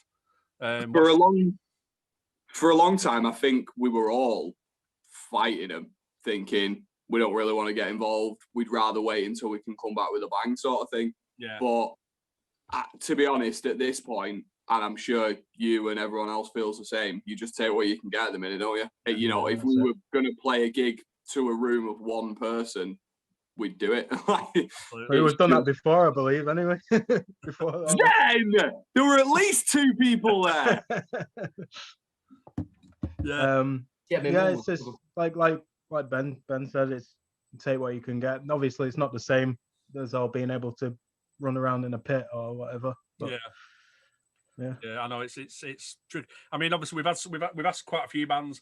Obviously we've had loads that have done it, but some just couldn't do the sort of like the social distance, the sitting down, the live, you know, even the live streams, because they need an audience in front of them. They need a pit. They need someone to get a pit going, and you know, so it's like, I think it's going to be, surely this is probably going to be the future for quite a while. I mean, COVID's here forever. I imagine so. Yeah, COVID's going to be here forever, isn't it? So, you know, it's just sadly, it's just one of them things. But obviously, because of the no gigs, you know, played nothing for quite a while. Does it give you time to like come up with new ideas, new material, write new material? Yeah, definitely. Absolutely. Definitely gave us a kick to get this next EP on the go. So we've got a couple of tracks that are in the works now. We're back in the studio next month. So shout out to Oscar from Infinite Audio, who is the man. And so we're back in the studio next month doing those. And then, to be honest, as I reckon, we've spoken about it for a little while, and I'm hoping that when we're allowed to sort of see a few different people be in a room with a few different people, I reckon it's a really good idea for us that we've kind of played with for a little while, is we might just get a little log cabin somewhere in Scotland or the Lake District and go and settle for a week and try and write some tunes. I think that'd work really well for us. So it's probably something that we'll look into in the future. But yeah, no, we're absolutely not. We've not come to a full stop by any stretch. We start at log cabins, we'll end up in a tent. Yeah, absolutely. Obviously, I'm guessing you've got a few gigs or festivals booked for maybe later in the year. Have you got a few things like booked up that you're hoping to get in? As far as I can see, a lot of the bigger stuff has been postponed rather than cancelled. So Hammerfest has been postponed, Unite Against Hate's been postponed, both tours have been postponed. So that's not too bad. I would imagine that they'll just stay sort of on the back burner until we can pull the trigger. There's a couple of other bits that have cancelled, but speaking with Liam from Unearthed, who are our management, they've got some really, really exciting shit planned, like some proper good stuff. They've got sort of fingers in all the right pies, and they're going to be bringing some really, really good shit. So I reckon you watch that space. The shout out to Unearthed, they're going to be pulling in some good shit in the future. Yeah. Well, just let people know just what made you sign to Unearthed. What was it about the guys, about Liam and the guys that made you jump on board with them? Well, we'd seen Liam knocking around, just the Facebook posts and things like that, and just it kind of catches your eye from time to time. And then he was looking for new bands, so we sent him an email over, just like a dead sort of pretty sort of simple cursory email, just to say, what does this mean? What's this going to mean for us? What's this going to mean for you? What can you offer? All that kind of stuff. And then I believe it was me and Zen, and we were sat in a pub on a video call with Liam, and do you know what, Liam? He's just a solid, nice, honest. I think fella. We just clicked, didn't we? Like when we had that interview, and it just kind of clicked. Yeah, seemed like a nice guy, and he was obviously knows what he's doing. So thought, why not give it a go? Yeah, well, I mean, we've looked into a couple. We'd looked into a couple of different options and stuff. And you know, there are certainly management companies out there who are bigger and more expensive and all that sort of stuff. Of course, there is. You know, there's always somebody big than you. But the thing is with Liam is that he's just, as I say, I think the thing for us is just that kind of honesty, like just straight down the line sort of thing. Liam doesn't fill you with any bullshit. He's not gonna promise anything he can't deliver. Yeah. But the stuff that he can deliver, he does it like to just a degree like I've never seen. Like I'm sure he won't mind me saying we had a little bit of an issue with our latest track that we're just about to drop, which we may well have dropped by the time this interview's on Facebook, bear in mind. Yeah. But we had a little bit of an issue with that getting some of the peripheries sorted with it, and it kind of got to a couple of days before, and I could see that Liam was stressed, and I could see that Liam was like, you know, he said to me, he said, I'm not a last minute guy. This is really, really getting to me. But Liam, literally, he just went, right, do you know what? We're not doing it this way anymore. I'm going to wade in, I'm going here, and we're going to do it this way instead. Leave it with me, I'll have it sorted. Sure enough, 24 hours later, I'm getting messages off Liam saying, I've got about it another way. It's sorted. Don't worry about it. And that, to me, is just stuff that you can't get anywhere else. That to me is just a lad who just says, do you know what? I'm gonna pour everything into this and just get it sorted, no matter what it takes. Yeah. And that means a lot to us, and probably to a load of other small bands. Just somebody you can sit and have a conversation with. You know, it's not going to give you any bullshit, and he's just gonna put some passion into you, and that's what we need. Yeah, I mean, we got asked. We've been asked quite a few times about, you know, because we've partnered up with Unearthed. So we've got into partnership with them, obviously, everyone knows. And it's like, the answer is basically simple. It's like, you know, he's got the same love for the underground and what we have. You know, you can tell that's what he's about. He looks after the bands. Obviously, I know he looks after you guys really well, and the rest of the bands on the roster. So this one, them, I think he's, you know, like you said, the guy's a straightforward guy as well. He just tells you straight, which is great. It's what you need in it. You don't need someone to be pussyfooting about. No, not at all. I think that is, like I say, that was actually one of the most important things for us. Yeah. Is we thought, you know, there are obviously all these other sort of management agencies and all sorts of shit out there, and they promise this and they promise that, and they charge this much money and they charge that much money, and there's all these different. It's a fucking minefield out there for like anybody who's kind of starting out in the industry or whatever it is. It's difficult to sort of work out where to go with what. But just somebody who will just say, this is who I am, this is what I can do. Does that work for you?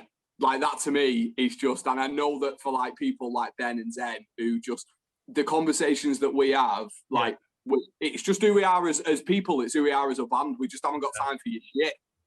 Just tell me what you want, tell me what you want me to do, and I'll just do that. And it's like, it works for us. It works for us, and Liam works for us, and he's just a solid dude. And he just, honestly, if you're watching this interview, you're an underground band, you don't know where to go. Yeah, hit him up. The guy just, I mean, even if you're not sort of his cup of tea and you wouldn't fit in his roster or whatever, he's got contacts in the right places. He knows all the right sort of shit in the industry. He knows the right people in the industry. And he'll just point you in the right direction. I can't speak of Liam highly enough. He's just a really, really solid guy. Yeah. Really like. I agree with you. Just to kind of round it up, just the events that you have got booked up this year. Just give a bit of a shout out to the some of the events that you just want to that you guys are on. Some of the lineups. We've got some A stuff. Obviously, whether it goes ahead this year is another matter entirely. Yeah. But we've got a couple of secrets which I can't tell you about yet. Right. But shout out to you because you know who you are. We've got the tour, which is hopefully going to go ahead a little bit later on. That's going to be ace again. Shout out Unearthed and the bands that are jumping on that with us. Specifically in Manchester, we've got our boys in Clash Mute and Portrayal of Ruin. Absolutely. If you don't know who they are, go and check them out. They're awesome. So that's going to be a wicked show because it's a hometown show with the bands that we spend a lot of time with.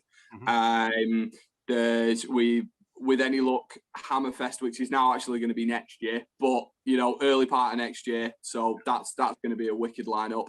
United Against Hate Festival, again, shout out, that's going to be wicked. We've got our boys in 40,000 leagues in that, hopefully. So yeah, some really exciting stuff coming up. Do you guys, have I forgotten anything? I was going to say, I'm just glad you said all that because to be honest with you, I didn't know. It's just kind of all over the track. I text in the morning, like I'll just send a group text out at 9 o'clock in the morning and say, don't forget, you've got to be here at this time. And everyone just goes, yeah, no worries. I always come back with busy. Yeah. All right, guys. Well, just point everyone in the direction of your socials. Let people know where they can get you, find you. Which category are we on now? Solarshift. What are the links? Solarshift Music, I believe, is the Instagram one. /Pornhub at Smith Search for Facebook, you can find us. That's the reason we came up with the band name. It's really easy to find. Google Solarshift. Really. No spaces though. No spaces. No spaces. No spaces. It's not solar shit. It's solar shit. Raging. Actually, look at the stickers, and then no one knows what we are. Right, guys. Well, thank you for joining us tonight. We can, us, man. Hopefully, what we spoke about off camera before. Hopefully, we can maybe sort that out for later on this month. But we'll see. But there's a good chance that this interview will go out afterwards anyway. So, we don't know. Exactly. All right, guys. Well, thanks a lot, and hopefully see you soon. Right. Yeah. Cheers, dude. Right. All Cheers. All Cheers. the best. See you later, guys. See you later. Cheers. Thanks for having us. No worries, mate. No worries.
You're a gun and it silences.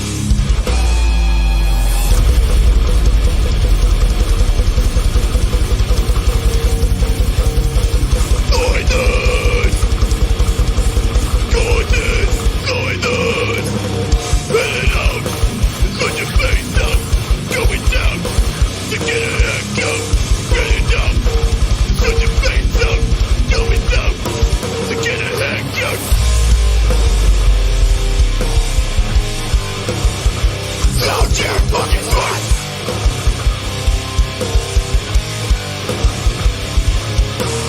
Never again, I'll be my face again, bitch. 50 bullets and sex. All I do is bring back.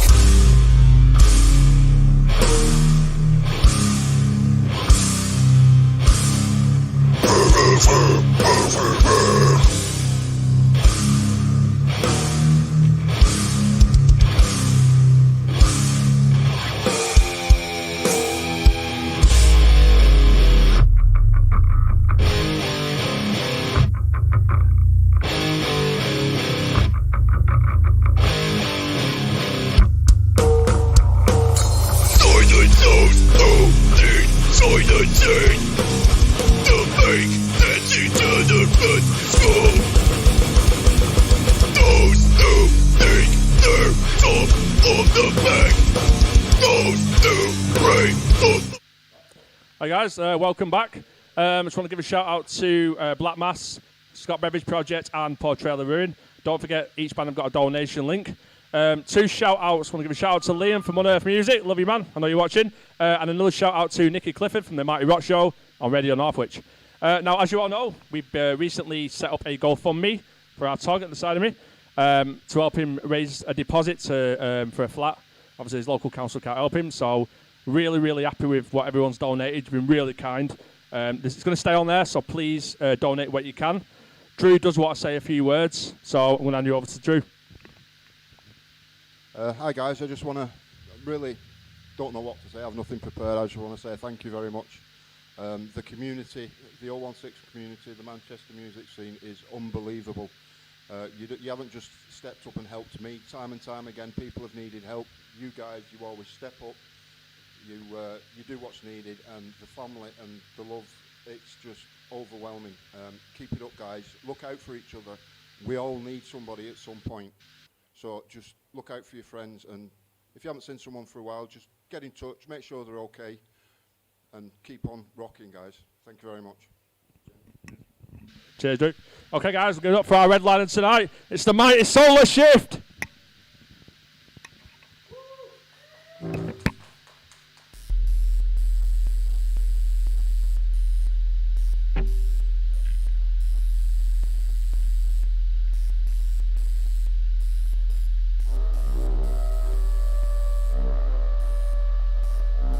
Ladies and gentlemen, boys and girls, dying times here.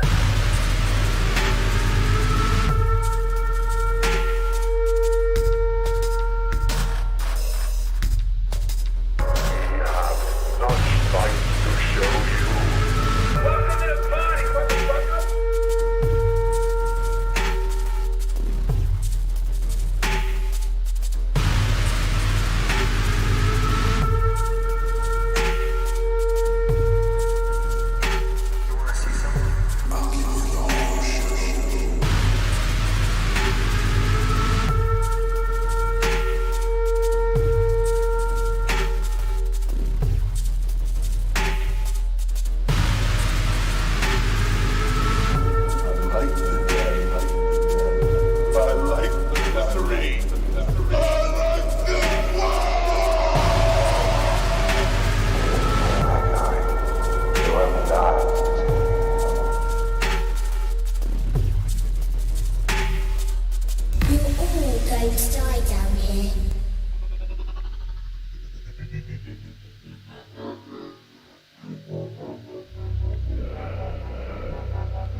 What the fuck is up? We are Solarshift. Give it a go. 3, 2, 1, go!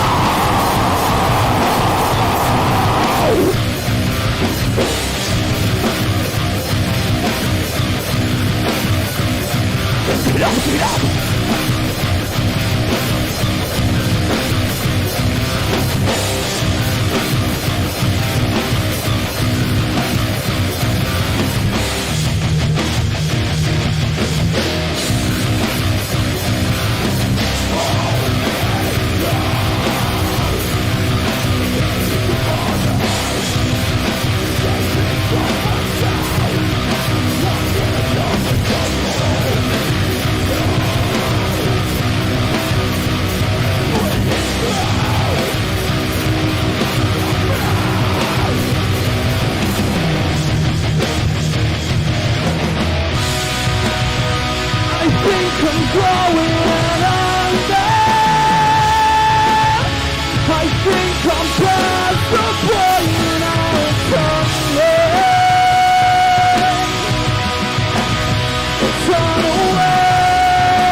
Oh, that is a lockdown haircut if ever you've seen one.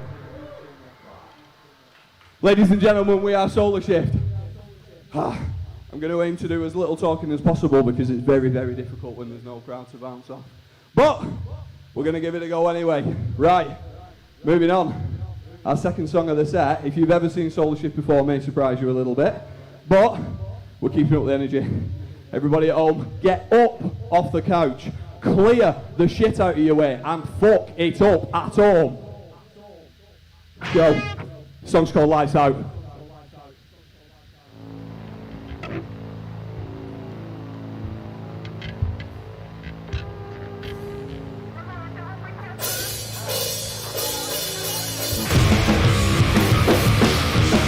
Cause I tried to find this key, I stood away from me, over and over. And I tried to master time, tried wide, I tried to bury the things I hide. deeper and deeper. Don't wanna find it all and feel it all. Don't let the lights go out on me.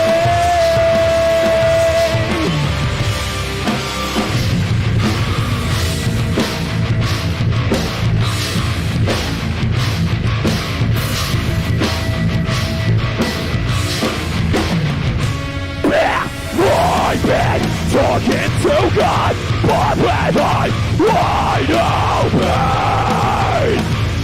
Please, find the bullets like you're addicted to me. Witness my pain. Don't wanna find it all and feel it all. Don't let the lights go out on me.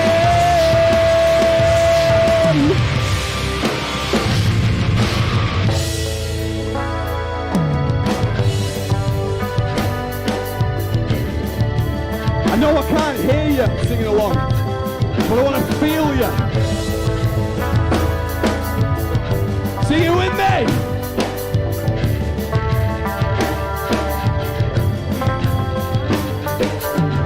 Don't wanna find it all, don't wanna feel it all, pulling away from me. Don't wanna find it all, don't wanna feel it all, pulling away from me. Don't wanna find it all and feel it all. Don't let the lights go out on me.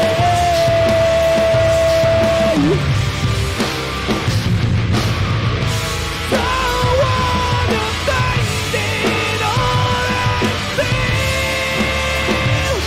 it all. Don't let the lights go out on me.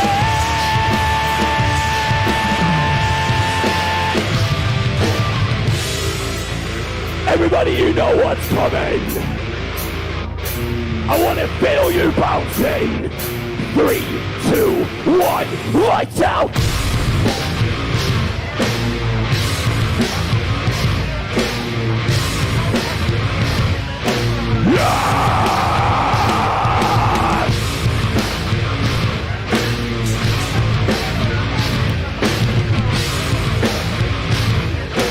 Oh my God!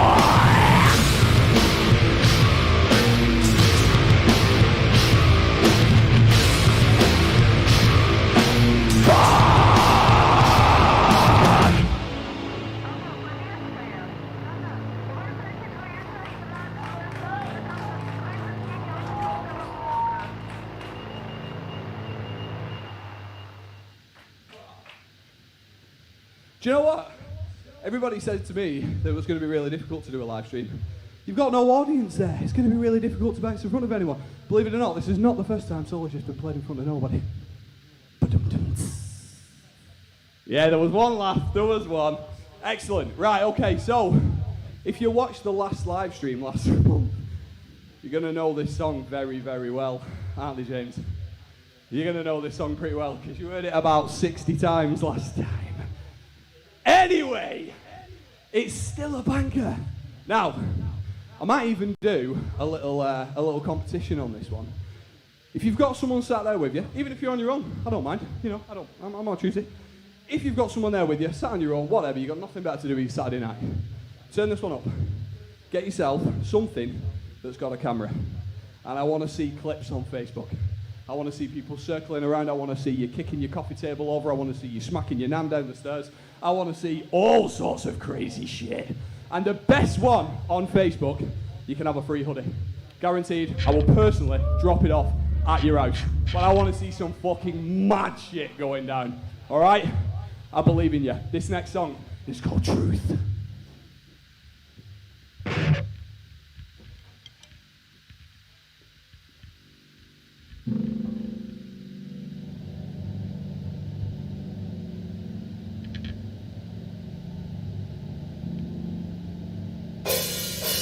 Let's walk and go!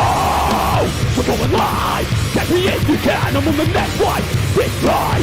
I'm on fire! Been thinking for a minute and I'm ready to cry word! You know clean, 6 or 7 elevators, I know elevate night! Who's got to break free? Captivated by your truth, but I can see through you! And night you're screaming fucking murder! You look what you don't see.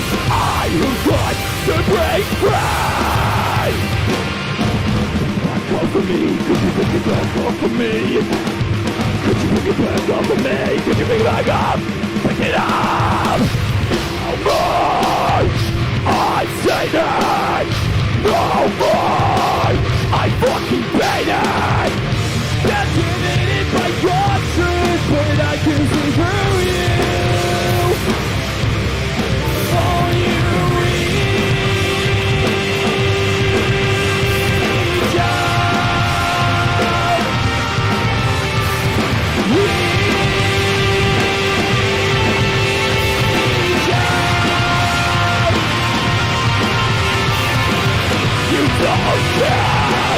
You won't cry! You won't cry! Alive! Wondering so well what precious this life! Once I bring myself into thoughts have abandoned me. This time I'll just accept that this is where I'm meant to be. Fascinated by your truth, but I can't see through you. Tonight I'm screaming, won't you hurt me? So blind I just can't see. I have got to break free. When I say bounce, you bounce. When I say bounce, you bounce. When I say bounce, you know what to do. Let's bounce, bounce, bounce. No more. I'm Satan. No more. I fucking hate it. Captivated by your truth, but I can see through you. When you reach out, reach out. You don't care. You won't try. You won't cry. Get the fuck up.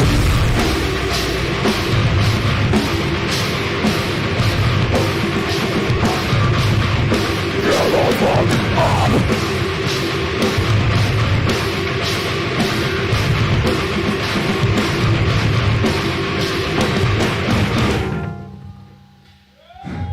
If you did it, well fucking done. Well fucking done. I tell you what, I've been on some stages in my time, it is hot in here. Ooh, stupid idea was it to wear 2 layers. Jesus Christ. Right, I'm going to assume, I'm going to hope, I'm going to pray that everybody's alright so far. If so, good, excellent. Hope you're enjoying it. Got a couple more to get through just yet. This next song's a nice bouncy one, and I'm expecting you to play along to a degree. Again, get up off your couch, bounce, have fun. I know we can't go anywhere, but imagine, close your eyes, pretend you're in the pub, you're gonna fucking love it.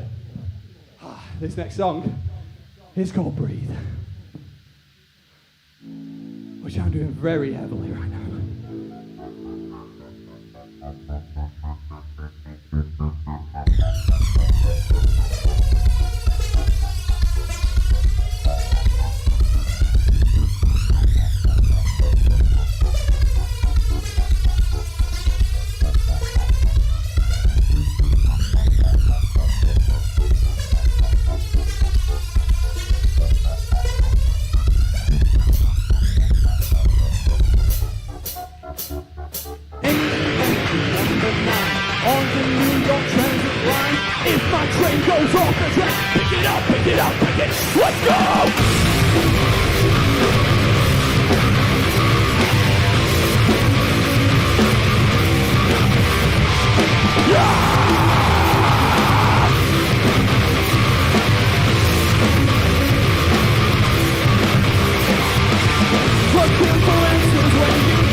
You are not done yet.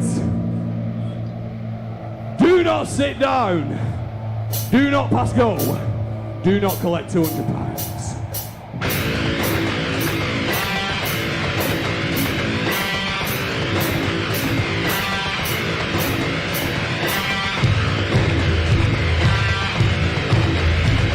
Get up, get up, get up, get up, get up, let's go again! Yeah! Break the beat!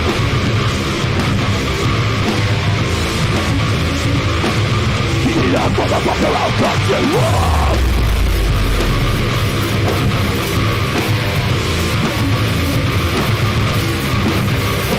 Yeah, yeah!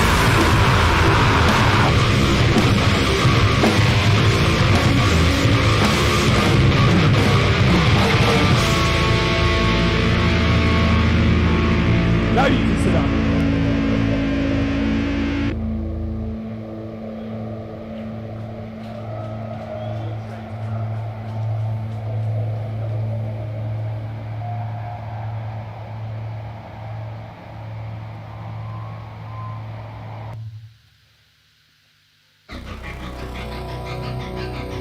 Bloody hell, that was a change. Such short direction. I hope everybody's still with me. Don't turn off, don't go anywhere. We're only just over halfway.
2. Fuck it up and on.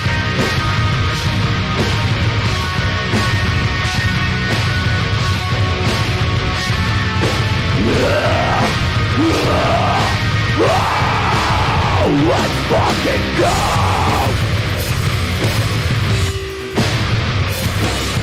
Yeah!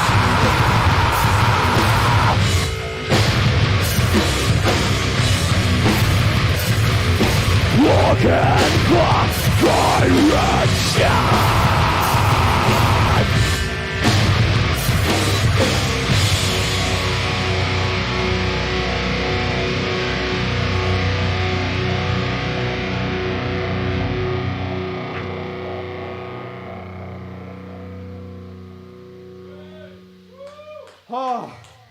I just want to ask you all if you're having a good time, and for everybody to go,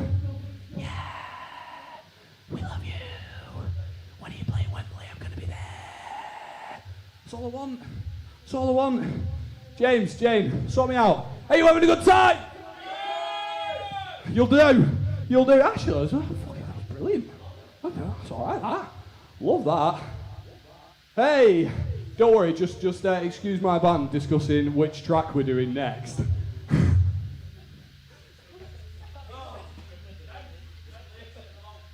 Hello, Liam. We love you. I love you. You can believe me. Right, this next song's called Leave Me Behind. We've never recorded it before, but we have done now! And you will be hearing it very soon. You know of it. Right. We're not slowing down just yet, so I hope you're not tired. I fucking am. Any. Alright, let's go!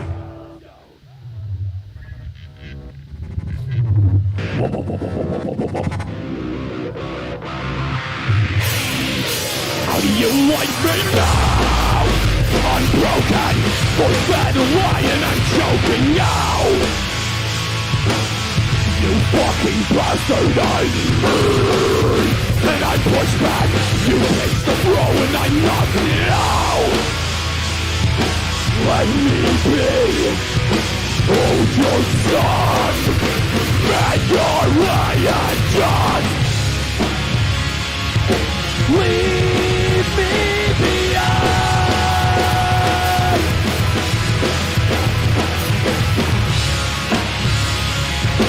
Leave me behind.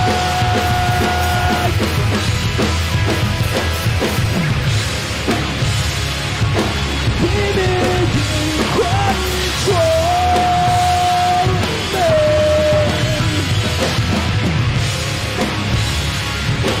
You can keep it all away. Eyes on fire, and I'm blinded. Keep up the pace and I'm finding out just how to liberate me. And you're forcing, I'm being forced to kneel for so motherfucking long. Let me up in my words. I also to feel. Can you see feel my disillusionment?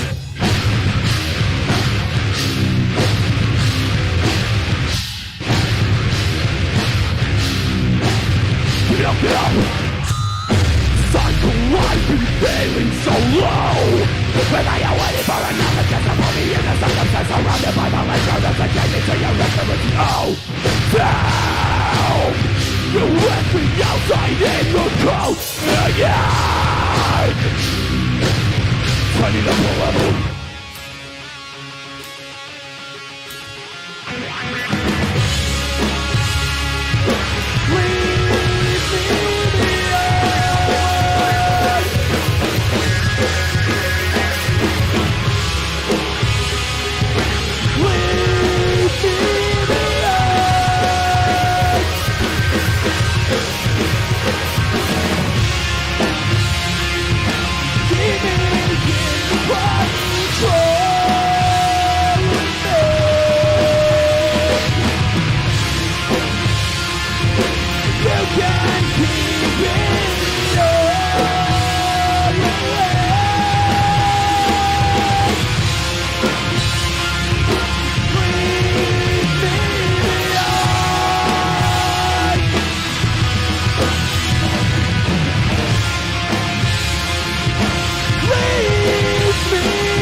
go, let's go.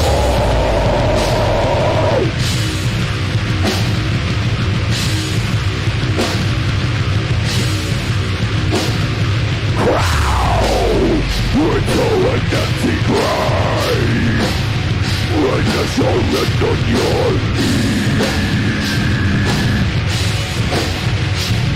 Relinquish your soul by your eyes.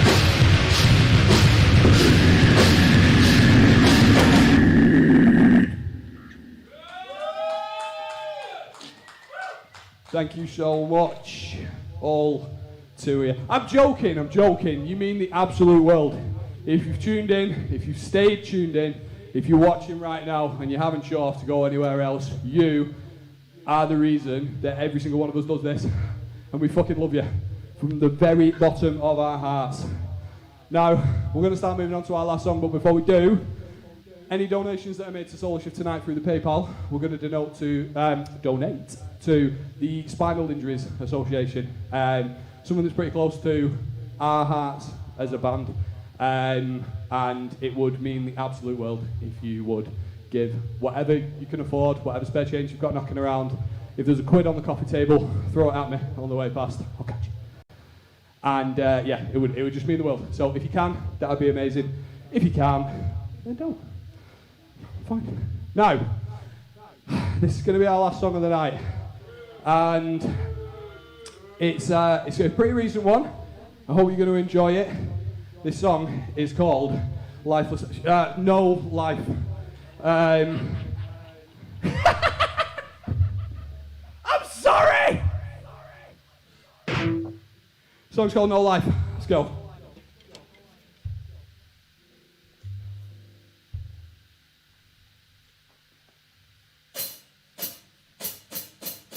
Don't try to hide, don't try to hide away. I've seen enough to be sure.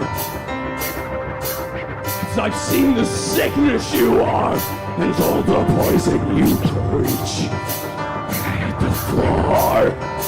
Is anybody listening? The dark, when I'm pushing up the shovel, you'll begin to walk. I try to stay away, but in a bed of nails, stop to fly. Be more than what you put me. Be more than numbers you recognize. A cancer, a virus, a fake smile. You waiting, make you slamming away. What can you pay? How can you stay?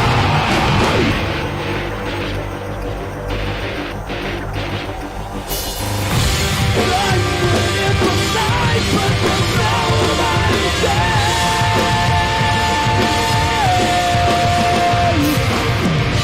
Don't make me wait forever. Yeah, have you had enough? I'm sick of going home because you think it's all. Why you don't say? What a big bad of nails, you'll leave me free. Be more than recklessly cry. Be more than broken for what's under you. A cancer, a virus, a fake smile. Even though I could make them sleeping no life, what can you buy? What can you stay?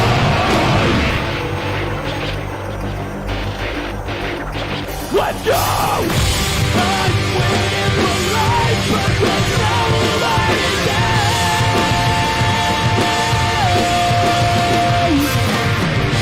Don't make me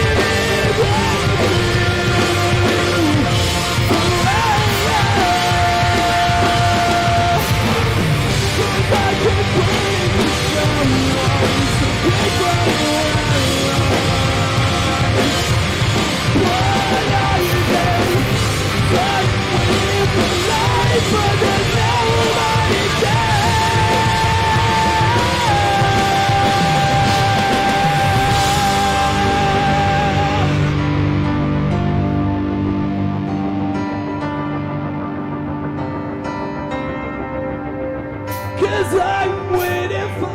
light, but there's nobody there.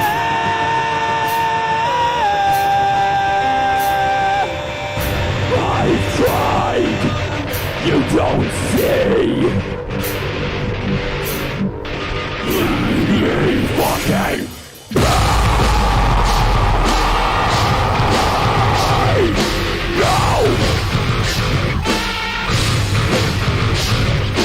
Yeah!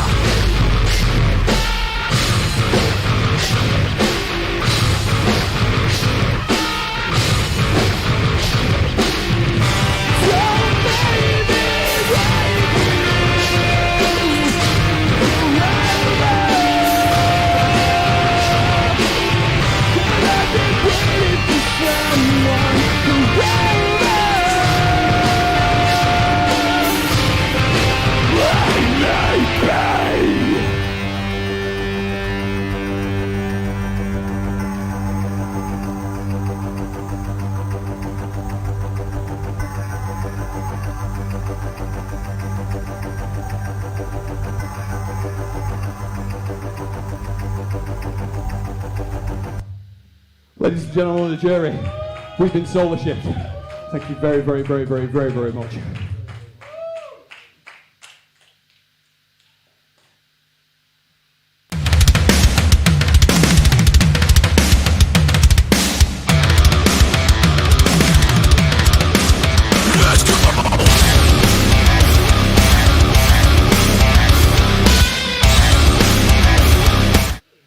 Okay, guys, thank you tonight. Thank you to Black Mass, Scott Beveridge Project, Portrayal of Ruin, and the headlines tonight, Solarshift. Hopefully, we'll see you on April the 30th. Yes.